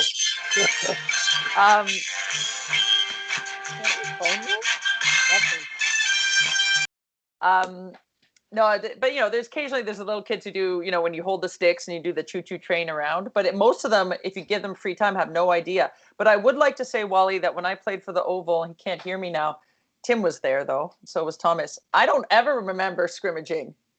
Not to say I didn't have fun, but I sure worked my butt off. But I was just trying to keep my head above water with all those damn Olympians there. But I don't remember Wick trying to get us to scrimmage, so it must have been on a different day than I was there. But yeah, I would say we worked really hard. I'm not sure how much fun we had, but we sure were a good hockey team. There's no question about that. But I do think, that's a professional level hockey team. The year before I played for Brampton, we had a ton of Olympians and a ton of players who just come out of NCAA and who were quite talented. And we ended up beating the Toronto Arrows for the first time ever to win the provincial championship. And our coach was a nice guy, but he kind of admitted he wasn't really a hockey guy. So, Vicky and Jana and Lori kind of ran practice and said, like, we're going to do this. So we really did have like much less structured and a lot more fun. And maybe because I was my first year out of college, I was expecting something quite different. And my first year of pro was like kind of fly by the seat of your pants a little bit. And we were really, really good. And we had a lot of success. So, and then I went to the Oval the following year and it was a little more, heavily structured. But it was interesting to see that even at that level, when you're playing the best females in the world, the league was quite good at that time. We really didn't have a lot of structure other than what the three Olympians decided we were doing in practice, and a lot of game time and fun stuff, and we did really well. So it's interesting to see how the different approaches can work even at the highest levels.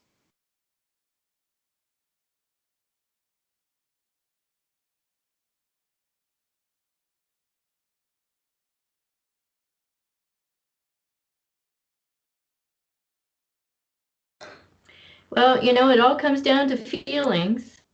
It all comes down to our emotional state. The thinking mind isn't that old relative to how old the body is. Our bodies, historically, humankind has been around about 2 million years, but consciousness of the mind is probably only about 200,000 years old. So the mind is very immature. So when we're thinking too much into the game, we're actually not doing ourselves a favor. Feelings come out of the body. Every feeling has a chemical attached to it in the brain. So whether it's a so-called negative emotion or whether it's a so-called positive emotion, there's a biochemical attached to it. And if we get a lot of one particular type, then the body actually becomes addicted to it. The brain becomes addicted to it. So if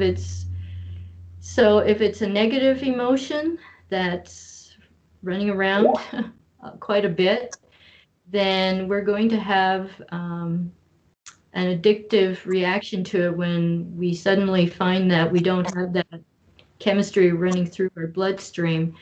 And our body and brain actually starts craving it, and it'll do anything it can in order for us to feel that way. So if it's a negative thing, then feeling negative, the body will think that's normal, but it's not good because it keeps us from doing the things that we really want, and we get scared.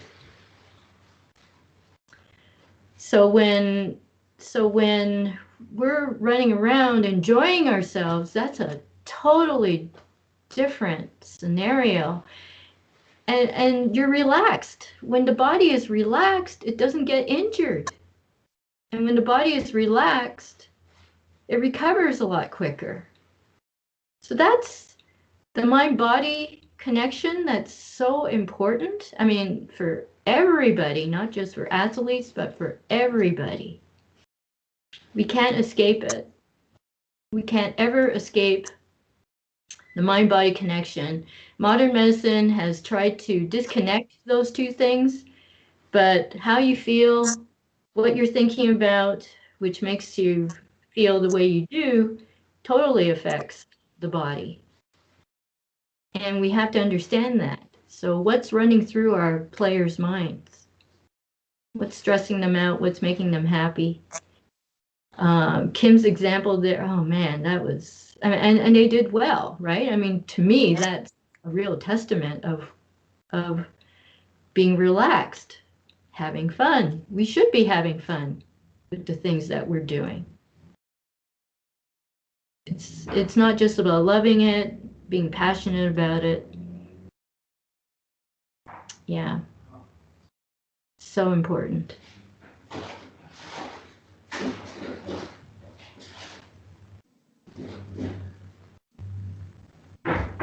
Wally, you're muted. Sorry, my phone keeps ringing, so that's why I'm muting. I'm having appointments with a nutritionist and a cardiologist, nutritionist, so taking a while to set up. But Tim and Dr. Liu, have you heard David Hawkins in the book Power versus Force? Can you nod your approval?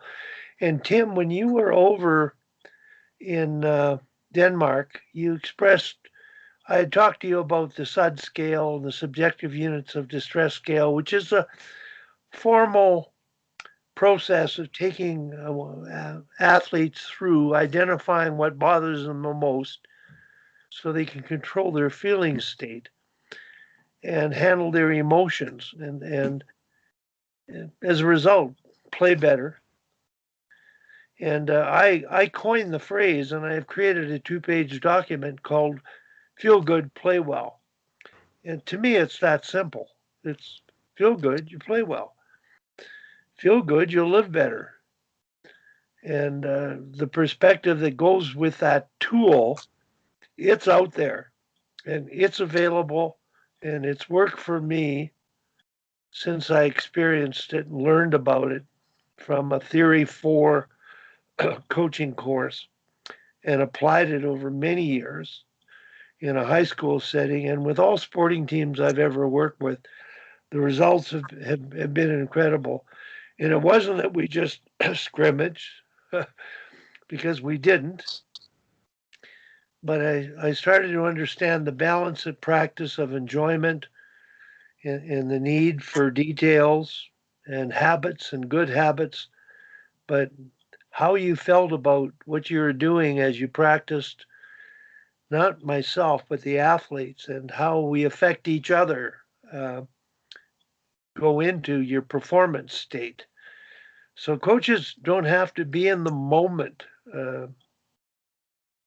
Joan. They have to be in the future, because whatever they're going to say, however they're going to react, decide what they're going to do, is going to determine, have a mental, emotional impact on those they work with. So the head coach is really the driver, the controller of those emotions, and the mind over body.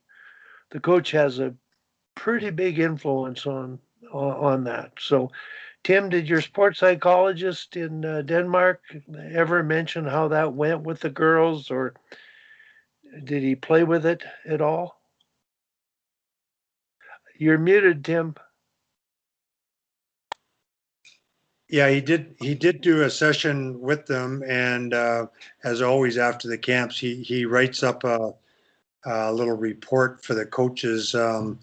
He said he thought it went really well. I just chatted with him briefly, and I didn't sit in on it. Sometimes I do, even though most of our meetings are in Danish. So I have to infer a lot of what goes on. Occasionally we do them in English, but we had some video stuff to do, so I did not sit in on the session. So I'll be interested to hear, what he has to say about it. But I think he thinks it did go well, and it's kind of a follow up on some of the stuff we have done with the group before. They're a very trusting group. They feel very comfortable with each other, I think, in lots of ways. And I think he thought it went really, really well. So.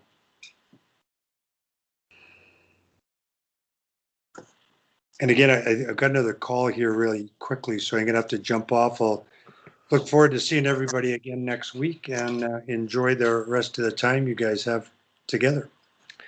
Go Canadians, go! I'd rather see Vegas win myself. But anyway, like many times, Wally, we have diverging views. That's what makes the world go around. Well, that's why we're here. Yeah, I just don't want us to retreat into defense first hockey. That's my only concern. Even though they're finding ways to score, but I just want to see some good hockey. Anyway, take care, everybody. Okay, very good. Take care. Okay. Now, I don't know if Jordan Fenton has been in and out of our calls. Jordan, are you available? Yeah, Wally, I'm here right now. I've been listening in, and I know that multitasking is not a great thing in my world, so I actually have been listening in probably more than doing what I'm supposed to be doing right now. I really like the discussion that has gone on about what we call play-based learning. It's kind of one of those interesting things that's resurging in education, that play-based and discovery learning is starting to come to the forefront again in elementary schools. It was something that was there probably 30 years ago, and when I was a student well, I guess it was a little more than 30 years ago that I was a student in elementary, but to coming full circle to it, and that people are starting to understand that students don't need to be able to read medical textbooks by grade 1, or be able to solve Pythagoras' theorem by grade 2. So it's all about again, back to what Dr. Lui was talking about, with the idea that mind and body together, when they're active and enjoying what they're doing, the learning actually comes really, really quickly. So it's an interesting topic and piece that people have been working on for years. And one of the other ones that I found was really interesting, Kim, you brought back a memory from when I was coaching the midget girls here the last go round, and myself and one of my assistant coaches at the start of practice, the pucks were sitting on the bench, and the girls stepped on the ice and were skating around, and we just said, let's leave the pucks on the bench and see how long they'll skate around. Whereas with boys hockey, of course, those guys would have had those pucks dumped on the ice as soon as they possibly could. But no, those girls skated around for a good 3-4 minutes before I finally asked one of them, are you guys missing anything out here? And it was that piece of that they weren't looking for unstructured shoot around. They were just happy skating around and talking to one another. It's once again another good topic. And Bob, one of the things you brought up about needing to understand players and their families and everything, an interesting stat that I was told several years ago was about the divorce rate in the NHL amongst NHL players, and that the divorce rate amongst active players was considerably lower than the national average. But once they retired, the divorce rate amongst players jumped over 75%. Wow. And so that's kind of one of those interesting things of not being able to make that transition into life after hockey, and the impact that it has on families and things like that. So, but I'm going to jump off the call here shortly, Wally. I've got another a meeting that I have to join in at 10:30. But thank you again, everyone, for a really interesting morning. Thank you. Wow, Weekend. That's an amazing statistic, but understandable. Yeah, totally understandable. I've actually heard that with that statistic, it's more on the wife side than the husband side, where she can't accept the fact that he's retiring and they don't have all these privileges that they had as a player's wife, and so forth and so on. And it's the wife that has the bigger problem dealing with the retirement than the player. Interesting. I'm curious about research and statistics. When you retire, it's a different world. You're home all day. And it is an adaptation because you're entering into her space and interfering with it in her routines and her entire lifetime of you being away if she's raised the children and didn't have a job.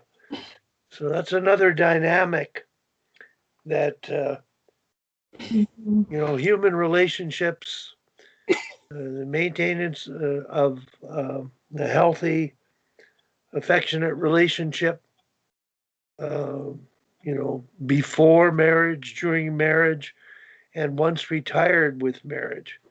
Those are areas of study, I think, that deserve attention, and they fall into, your area, Joan. They fall into the area of being happy with what you're doing, whether it's the wife being happy with having raised the kids while you were away and you got to work, and finding satisfaction in the life you've lived and the life you're going to live.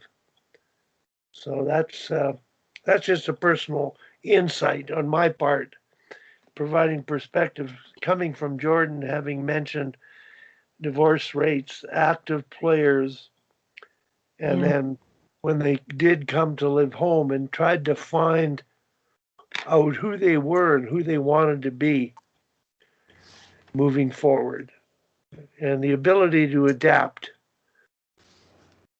to the needs of each other. Well, I've kind of experienced that from both sides. When I got out of coaching and went back to the workforce with my wife, and then I had to retire because of my health issues, and she continued to work. Yeah.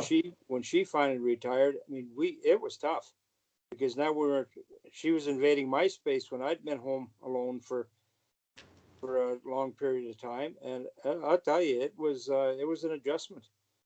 It really is, and I don't know how really to explain it, but it's I understand when a player is retiring at a young age how there's going to be difficulties, especially at a young age. Yeah, the young age, because normally the career of an athlete is quite short relative to the rest of your life. So it's a young person's occupation, really. I mean, I've been running my clinic out of my home since 2012. Now, with this COVID thing, my husband hasn't been working since last May, I guess, 2020. So all of a sudden he was around. I mean, for me, I'm just straight out, okay, you just stay out of my way and I'll stay out of your way. And I'm still running a business. And, so I've just been very honest and upfront because, I'm used to being alone in my doing my own thing. But it really has to be, you got to be upfront with each other.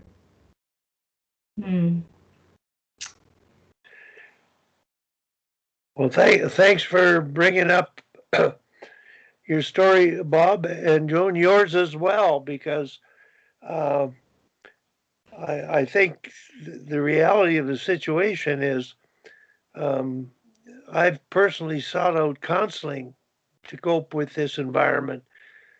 COVID, being at home, not working, when I could go out and go to work 3 years ago and get out of the way, so to speak, and be constructively occupied in something satisfying. And the only thing that I'm doing now that's extremely satisfying is having these calls and playing with them over the course of the next 4 days or 5 days before the next call, and sharing thoughts, not knowing where they're going or if anything's being done, but you feel good about, what you're trying to do. So when you ask the question, what can we do? I think, well, I'm feeling better about it, and you joined on today, and everybody seems to join on, I think, to connect with a sense of purpose for what they're doing. So thanks very much to all of you. Kim, you're at home all the time, are you not? Except at the rink more often than not during the day. In COVID times or right now? Right now. What's Well, your... yeah. So we just, I mean, my ice only got opened up here on Friday, so I've been on the ice since Monday. But it's amazing, you know, when I was doing all my garage sessions, I had a 8-second commute out the front door to and now I got to drive, you know, Toronto traffic, still not bad, but like 25 minutes to get to the rink. I'm like, man, I waste a lot of time driving to hockey rinks. Yeah, I'm home a lot with the kids here, and it's not easy. And as Dr. Lui said, you know, it's communicating when I'm available and when I'm not available. And you guys know I wear the headphones on these calls usually because they're doing God knows what in the background. And it is what it is. I mean, I do feel sometimes, you know, to the conversation earlier, like it's hard to turn it off when you're self-employed. And you know, my husband says not so jokingly, like, wasn't this your month off? Like in May was my month off. And he's like, but you're still doing work. Well, yeah. So part of it is an escape and a balancing. And I find for me personally, I can't be with them all day and not do anything sort of quote unquote productive, but I also can't work all day and not be with them. And so, you know, we're not particularly structured. There's no structured, you know, bedtimes. There's no structured, this is when this happens in our house. And we seem to do all quite well in that environment. And that's been since day one, since the day the first one was born. Because of my schedule and my husband's schedule, we can't have a 7 a.m. wake up and a 7 p.m. bath time. Like it just doesn't work.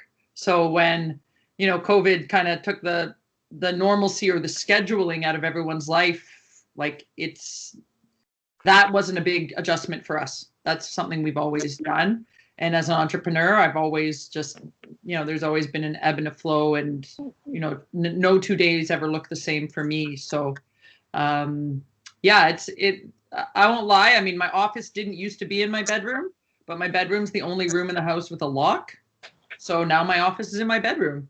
So I can actually get work done without anybody coming in. And I work out in here with the door locked, and I do work with the door locked. And sometimes they're banging on the door and crying and whatever. But, you know, you have to be mindful of my own sanity, because if I'm not doing well, then I can't be useful to anybody else. Right. And so, you know, it does sometimes feel a little bit cruel to have to slam the door and lock the door. But, you know, now that I'm going to the rink more often, I think I'll find, I've already felt this week, like it's a different energy to come in the door and, like Dr. Lui was saying, kind of leave work behind, because it's not physically in the same house has been really, really nice. But there's definitely been times, you know, Wally, when I was doing, you know, 4 or 5 Zoom workouts a day for 6 days a week for about 3 months there, that was a lot. I won't lie and say it was easy, but, you know, I got through it, and it taught me a lot. But I am thankful that hopefully the rinks are open for good. And let's hope that we don't have to go back to being locked down here again. It's been quite interesting in Toronto. So fingers crossed, we're going in the right direction. Thanks, Kim. The whole story, Dr. Lui, in COVID, pre-COVID, how did your life change, Dr. Lui, in your business? Well, I mean, I used to travel to speak into the U.S., so any live conferences, you know, all that was canceled for sure. Yeah, tried to get on some of these conferences, tried to do Zoom meetings and that sort of thing. That didn't really work out that well either. yeah, it was really a good part of the traveling was no longer there. And because I mean, I guess most of my clientele comes from the US anyway, so but it's given me time to think about what I really want to be doing and who I really want to work with. And it's definitely the elite and professional athlete. So right now I'm working on my rebranding, new logo, which I'm really happy about. Now I'm writing a new lead generation magnet about mental resilience for winning big. So creating the podcast as well. So a whole bunch of things are happening, and I'm creating, and I'm happy with that. Pivoting is when you have something like this, most of the time you're not in control of what's happening outside of you anyways. And a lot of people think that they try to control all these things and all these people, but you really don't have any control. So really you have to make the adjustments inside yourself and then make it happen. But I know that life isn't over just because of COVID. I know that people are still getting new ideas, getting inspired, and they're creating plans and implementing them. And it's always good to try a plan, see if it works, fail fast, go on to the next thing, until you do find something that works, but you never give up on your goal. Never give up on the goal, change the plan. So I'm doing what I preach. How would you describe your goal? Well, I pretty much just told you what it is. It's about understanding that the average career of an athlete, of a pro athlete, is 1.5 to 3 years, and so I help them to have a long, fulfilled career. I mean, it takes work on my part, it takes work on their part. It doesn't, but the solutions are actually quite simple. Like, every effective thing really is quite simple. I like that thing about scrimmaging. Scrimmaging is a lot of fun for the kids. I mean, my husband used to, when he was coaching kids soccer and teen soccer, it was, it was always about ending the practice with a scrimmage. And that's how the boys had a lot of fun. But early on, when our community didn't have a large soccer program, boys and girls were playing together.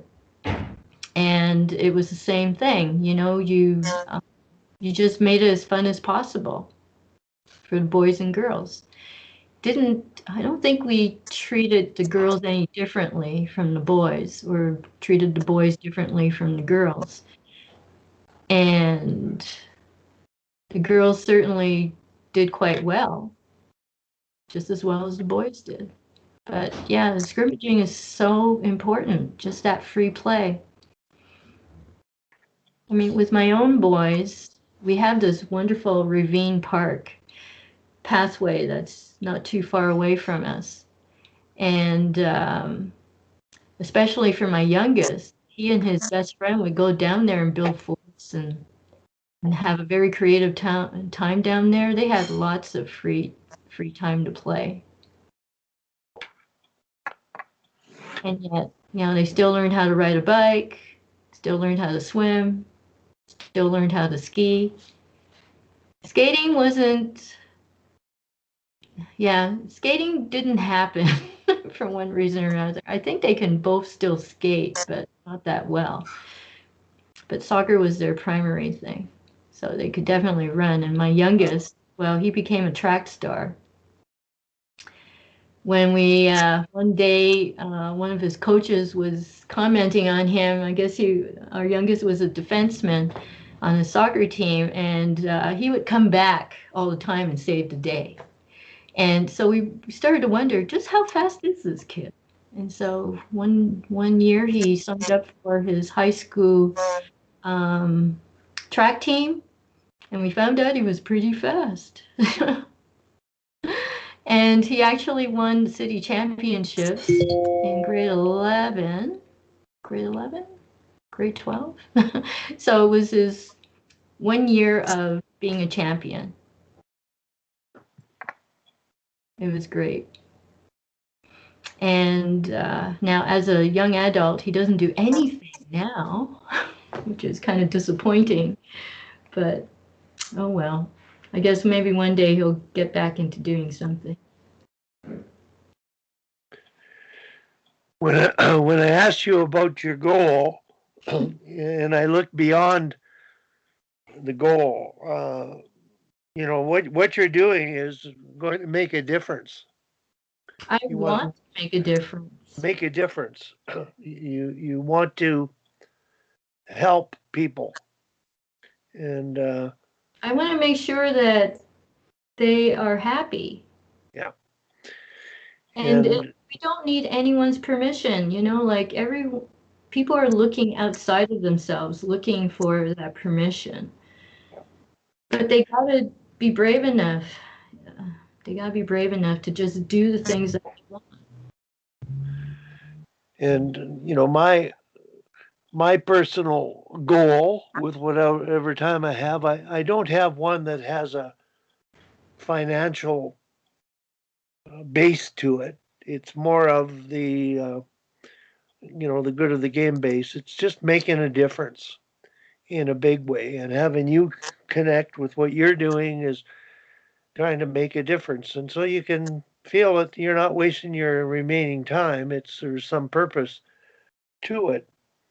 And I'm sure glad that Bob, I called you and got you to join, because just having you on and sharing your insights, it's really valuable. Because we represent a number of coaching generations, educational generations, and where we are today with our youth and adults coaching the generation of today's youth. It's important to communicate about change and keep up with it. And we seem to keep up more because of the problems that occur, and you try to solve them. And I think, like you said, the solutions are simple. They're not difficult. And my wife has always said, you don't need a sports psychologist. It's common sense. Yeah. And that's how simple it is. And yet, common sense is very uncommon. Yes. And we've created a world, so to speak, of too much structure, Too much complexity. fragmentation. Which is amazing that there is fragmentation, because there's so much control. That's an oxymoron. It's not counterintuitive. Yeah. But Kim, how do you find kids are different today than compared to when you were growing up? That's a good question. And again, I only really work with girls and teenage girls. So that's really my expertise. Yeah, I can't speak to anything else. And, I still marvel at the lack of confidence, that unwillingness or that uncomfortableness of standing out, wanting to kind of, assimilate or recede into the norm. I see that in sport with players being worried if they make a mistake or if they're too good, someone's going to say something about them. I didn't feel that as much when I was younger. I feel like a lot of my teammates were similar to me. And so, growing up, none of us dreamed of scholarships or the Olympic team because it wasn't a reality. Like that didn't exist when we were kids. And so you were playing because of the drive. Now, you know, I look back at my teams I played in mid junior with, and I don't know if we were particularly good. I know we weren't particularly bad, but we didn't win everything. But, you know, I had a coach that Wally would know, Dave McMaster, who was a former national team coach. And we had a great time. And almost every girl I played with went on to play college hockey. Many of them now have kids who are playing hockey and giving back to the game. So there's got to be something in that, right? That experience we had.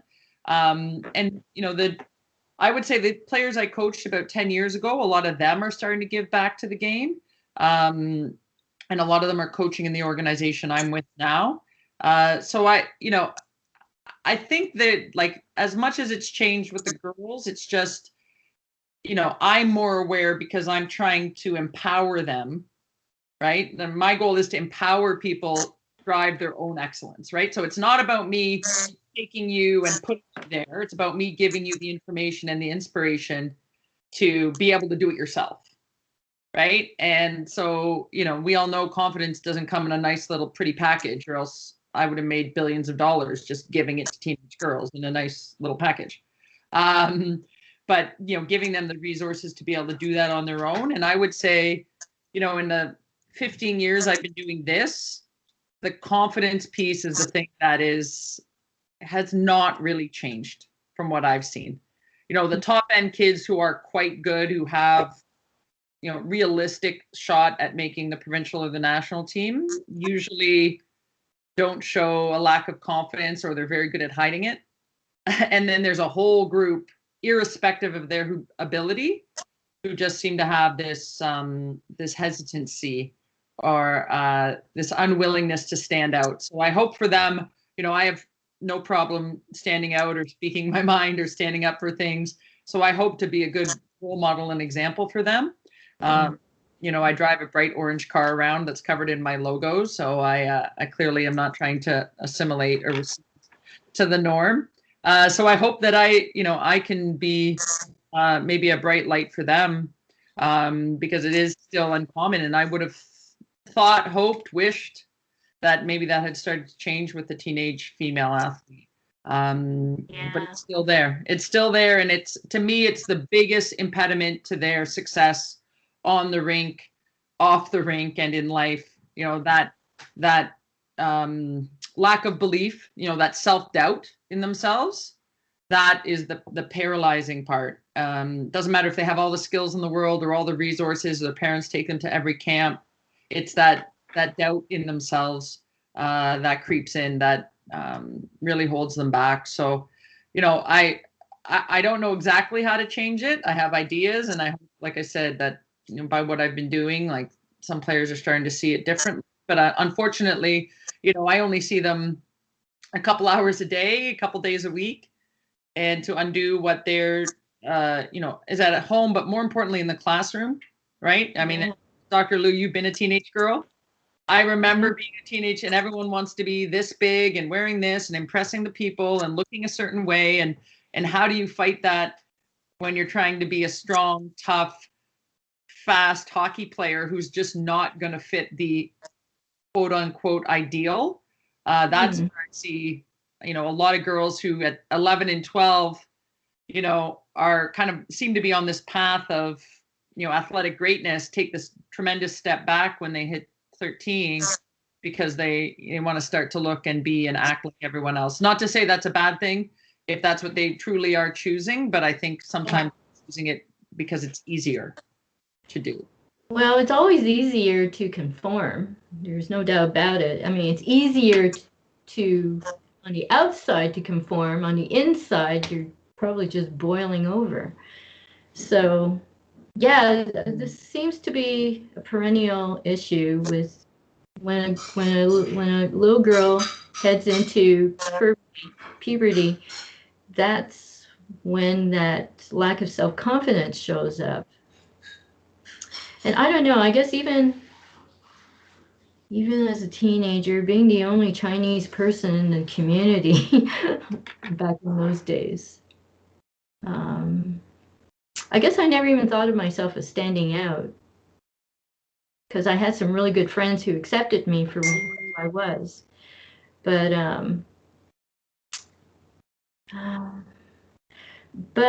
in high school, we had a really great school counselor who just happened to be Chinese himself. And he encouraged so many of us to go to university. I mean, to pick a profession, go to university, this sort of thing. He was never like a nightmarish school counselor that I heard about in other high schools that told the girls, well, you can be a secretary or a teacher or a nurse, but ours told us you can do anything that you really truly want. So I think I was really fortunate to have some really great adults around me. I had wonderful science teachers, physics teachers, chemistry, biology teachers. I mean, I don't know if it was just luck or just what it was, but it was good to have people, adults around us that every single one of us encouraged us, girl or boy. And we did really well in that particular class of 1974. 1974. Wow. So, yeah, it's still an issue apparently with girls and their self-confidence, but because I've only been around boys with my two sons and mostly boy teams. I've got a question. Having listened to the podcast yesterday with the hurdler, two questions came to my mind. You discussing what you're doing, Joan, and Kim as well. The first question is the influence of your parents on your ability to do what you want to do and freedom to experiment without fear and to develop an inner confidence and, in some case, a sense of drive to achieve. You know, from my background, there's a first generation Canadian background, and that was with the hurdler coming from Jamaica with her mom and her mom's influence caring for her. And I think allowing her to do what she wanted to do.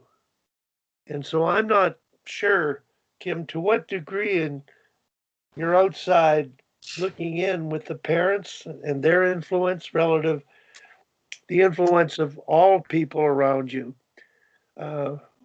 What role would parents have relative to a coach to build confidence in their children to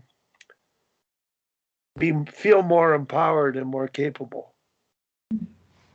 Yeah, it's interesting because I think and I've said this on many podcasts I've done, like I don't think I can outweigh the influence of a parent. I can have a great impact on a child's life, and you know, I can be the fun one or the mean one or the tough one or whatever it is, but you know, think back to my own childhood. You know, my parents you know, have worked for themselves. My dad quit a very, you know, high up job in aerospace, you know, when I was 16 to become a consultant. So they're self-employed. You know, I never saw them take a sick day. They never whine. They're never lazy. You know, they never, you know, they've supported me with my business, just being there. But, you know, I never asked for a handout, was never given one.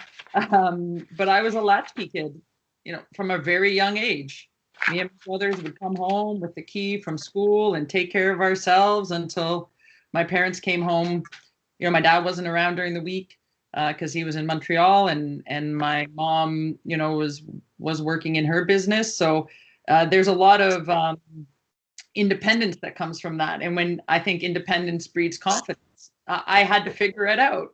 You know, I couldn't sit there and go, "Mommy, can you just do it?" They weren't there, right? And I don't mean that, and that is what it is. And I know that's still the reality for kids out there today. So, you know, I think it's valuable to speak of it. You know, I definitely didn't have helicopter parents. I had to sign up with teams for teams because my friends were on them. So, you know, I remember when I played junior here in Toronto, I went and scrimmaged up at Seneca College, Wally, with Angela James, of all people, and she wanted me to play senior with the senior arrows. This was back when I was still in high school. She's like, "Oh, you got to come play with us." And I remember saying it to my dad. Now here's Angela James, who's like, I think one of the greatest female hockey players of all time. And I'm on the ice with her and she thinks I can play with her. And God, there's my idol. And my dad's like, "Well, how are you going to get to practice? Like, none of your friends like play on that team." Well, that was the end of that conversation. It was fine. Turned out okay. But like that was my reality, right? So it was not forced independence, but we just had to figure it out. I took my hockey equipment and my stick and got to practice on the subway. Like that was just it. And so I think a lot of my confidence comes from that, not having it done for me. And now I know I can do it on my own because I modeled that for myself since I was 7 or 8 years old. And I think if you can do that with your kids at that age and not, spoon feed them everything and handhold through everything. And as I always say to my players, like at some point you got to cut the umbilical cord, guys. Like you got to cut it. You can't, for me, it was cut at an early age. And that, to me, that's the magic of how I got there. Because I can tell you, my parents weren't giving me motivational speeches. There was no internet. I wasn't watching YouTube videos. Like it came from seeing what they were doing, not being told, just watching. So I was lucky to have those great role models. And I think in the places I coach, a lot of the parents are quite successful in their business lives. I coach in an affluent community. I think those parents, at least from success in their working life can be great role models. I think the challenge is they want to do too much for their kids and clear that path, make it easier for them. And there isn't that figure it out. And how you manage that, I'm just at the beginning of it with a 7, 5, and 3-year-old. So I certainly don't have the formula yet, but I know for me, that's how I ended up the way I am, is because we just did it on our own. And I'm very thankful for that, grateful for that. But I think also in our, in my generation, there was a little less hand holding than there is now. And not quite as little as maybe, for some of you, but for me, there were no cell phones, there was no internet, there was none of that. And I think that's changed a lot of how these kids grow up now. Mm. Yeah.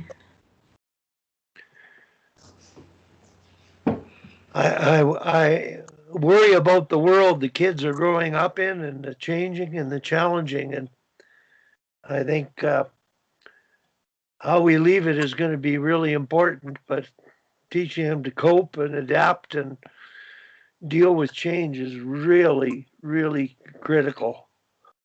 And hopefully sport gives you some resiliency in terms of the metaphor of what a sport does and what it carries, how it carries over in terms of coping. And I'm going to sort of come full circle here, Joan. And when Morris brought up the Dubois, absolutely nailed that problem, personal problem. Mm-hmm. And I don't know if you know, but I'm thinking out loud from what I know of the situation that you may not know. His father is I'm not sure if he's the head coach of the Manitoba Moose, but that's the farm team of the Winnipeg Jets. Mm-hmm. So him coming in there and with his father being there might add to the expected fit and meeting the expectations of everyone or the wishes of everyone and his own personal expectations and the pressure that might be on him for that. Yeah. But I wanted to share that with you in case we're able to generate any kind of connection there. And in your business, I'd like to help you in some way, shape, or form. And I've jotted down a couple of places that I've tried to seek help with this Good of the Game project in terms of making a bigger difference, not just banging my head against the wall week after week. And I've talked about governing bodies.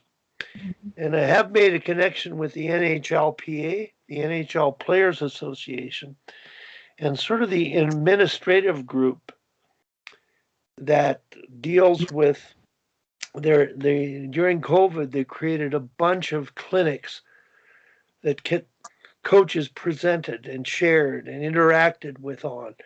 And it was quite a good venture. So I was able to get a hold of the lead people, not hockey administrative people, not actual hockey playing people, but the administrative side of people that might be interested in. They would jump on what you're talking about if you got to talk to the right person. And there are all kinds of services available. I know they're concerned about the trauma of concussions and the recovery and the health of the athlete in terms of alcoholism, and they've had to become concerned proactively in terms of trying to reactively, when something's occurred, they got to deal with it. Now, what we're talking about here is more of a proactive thing, and what I'm doing is more proactive than what you're doing. It's dealing with youth coaches, and the structure of minor sport and how it affects mental health and the well-being of all the participants. And so there is a connection there, but I have no idea how to make a bigger difference. Bob, you'd be interested in this. I have a good friend, and you might jot this down, Dr. Jonas. It's Ray Perras, Perras. We Zoomed for 2 hours, 2 hours on Monday. Ray and I go back a long ways. He's written a book, a number of books. They're published in French and English. And of all the books that I've had as a coach, his one book on AIM for leadership, AIM, and it's got 2 dots on the I, and I don't know, it's a French word of his title. But his concept as a coach or a leader or a person is in that book, and it's all about the right stuff, the right amount, and the right time. So after our conversation, he asked me, my frustration with doing what I'm doing. He said, "Well, Wally, they're tired of you. The powers to be, like Hockey Canada, I'm referring to here, and all of the hockey people, and I'm editing all these things that are exciting to me, and this message of the good of the game." And he just said that they're tired of the message. It's not getting through anymore. And he said, you have to get to the top. And he had 2 suggestions. They were very brilliant. First one was, he's a performance leader. He deals with, the lack of the problems within the hierarchy of organizations, and what you went through in work and had to leave, and the lack of trust and respect and internal communication. And he wants me to try to create an opportunity for him to connect with Tom Rennie to coach him. And in terms of leading the organization to better serve the good of the game. Because I know that as a CEO of that organization, he would like nothing better than that to happen. Hmm. So the second thing he said, in my frustration of talking about, well, I know him personally, I've talked to him well, but he can't force the issue because of the hierarchy of how they operate, how dependent they are on the national volunteer governing body, and how they're subject to the whims of the provincial governing bodies. It is a maze of confusion, distortion that defeats any purpose that the sport could accomplish. Sure does. So that's what's happening. So he gave me another bit of advice, Bob. You'd find this interesting. Like, I'm a good friend with Al Andrews, who runs the hockey enterprise for 40 years in Prince Edward Island. And two of his prime candidates that have started out when they were 4 years old were Nathan McKinnon and Sidney Crosby. So what we're doing, this Good of the Game project, I'm basically looking for somebody officially sponsor it and make it more viable, more extensive, reach out to more people. Ideally, to get to Hockey Canada so that they would implement modules that would help deal with what we're talking about today in our sport and in all sports. And I've contacted the Coaches Association. I'm speaking to expert bodies that are in Ottawa, independent of it, but working for it, doing everything you're talking about and I'm talking about at the leadership level, not at the grassroots level. Mm-hmm. So anyway, I haven't done any action yet to set up a contact with Ray and Tom,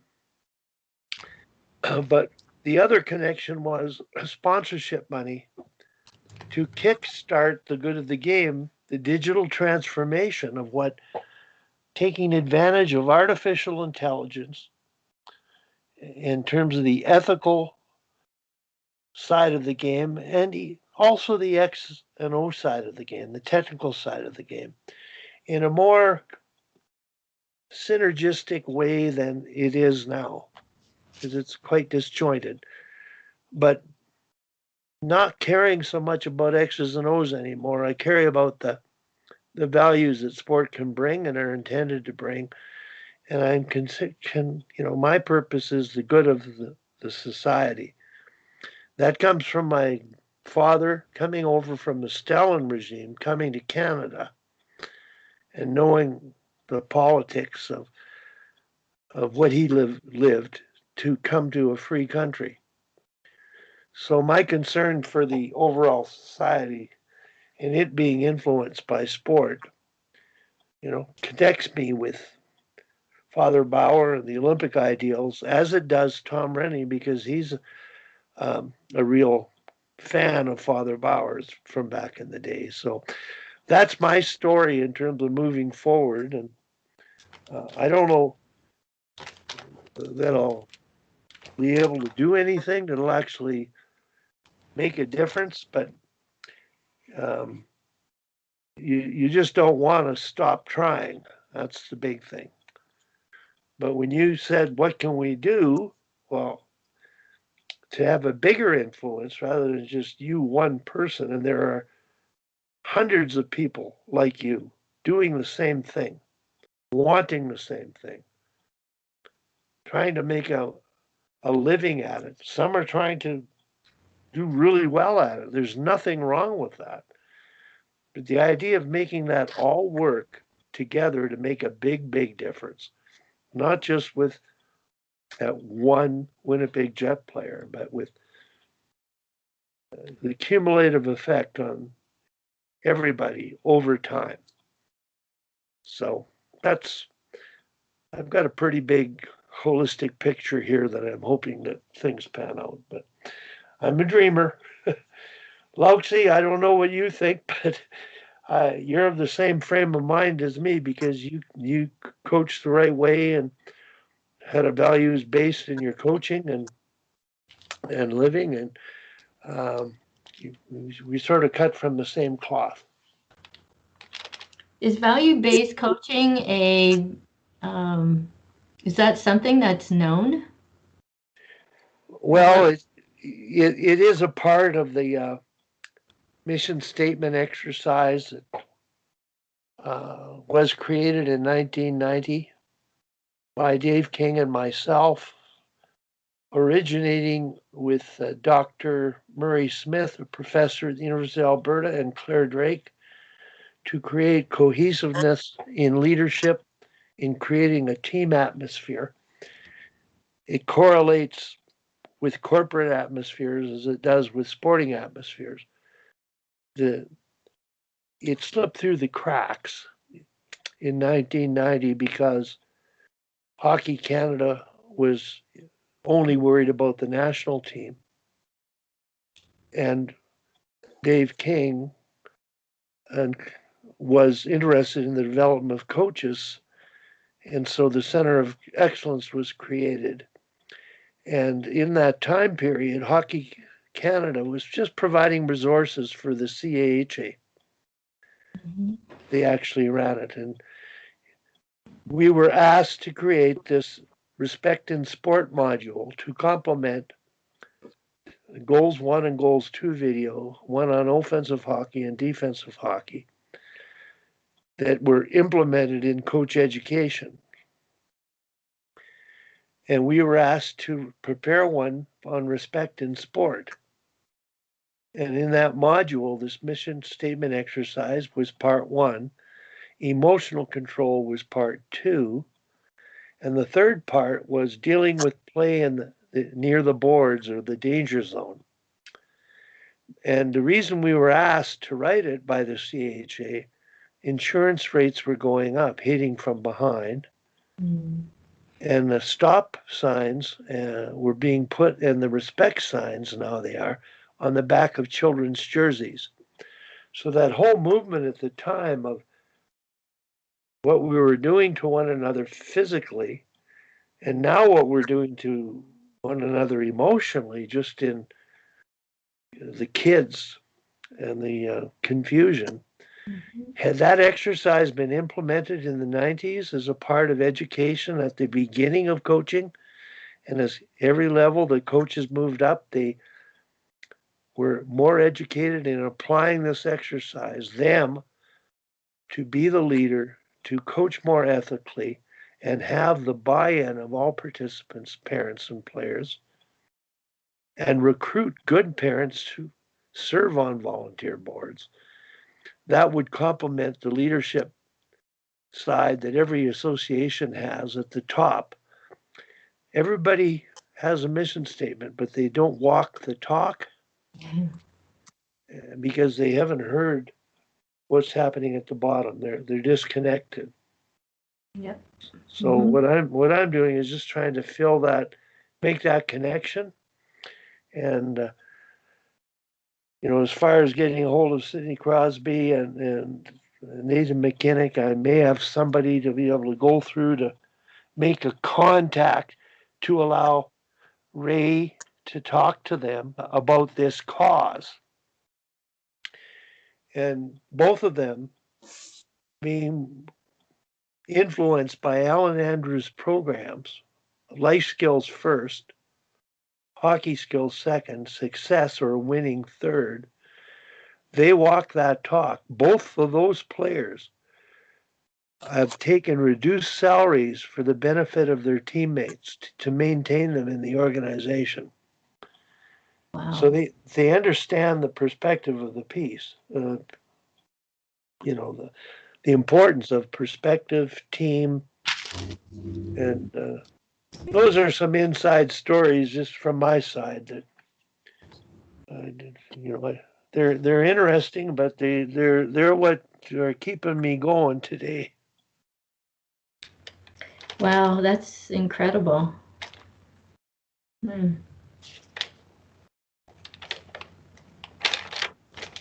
Well, I've just about got to go up and see what has to go on domestically. I'm not even sure if my wife's here, but Bob, I just got a Dr. Presley, who's a sports doctor, is looking after my knee now. Uh-huh. And I've got a brace. It's helping me. I'm starting to get a little more functional, but I had to. Dr. Presley prescribed a rub that's available and coming from an Ontario, a Montreal pharmacy. And it came to the door when I left the meeting earlier, and I'm going to experiment with it. But stay healthy, everybody. Yeah. Thank you very much, Wally. This Okay. was great. I'll see you next week. All right. Thanks, guys. Have a Okay. good weekend. So much. Bye. Bye-bye. Loutsy, I'm going to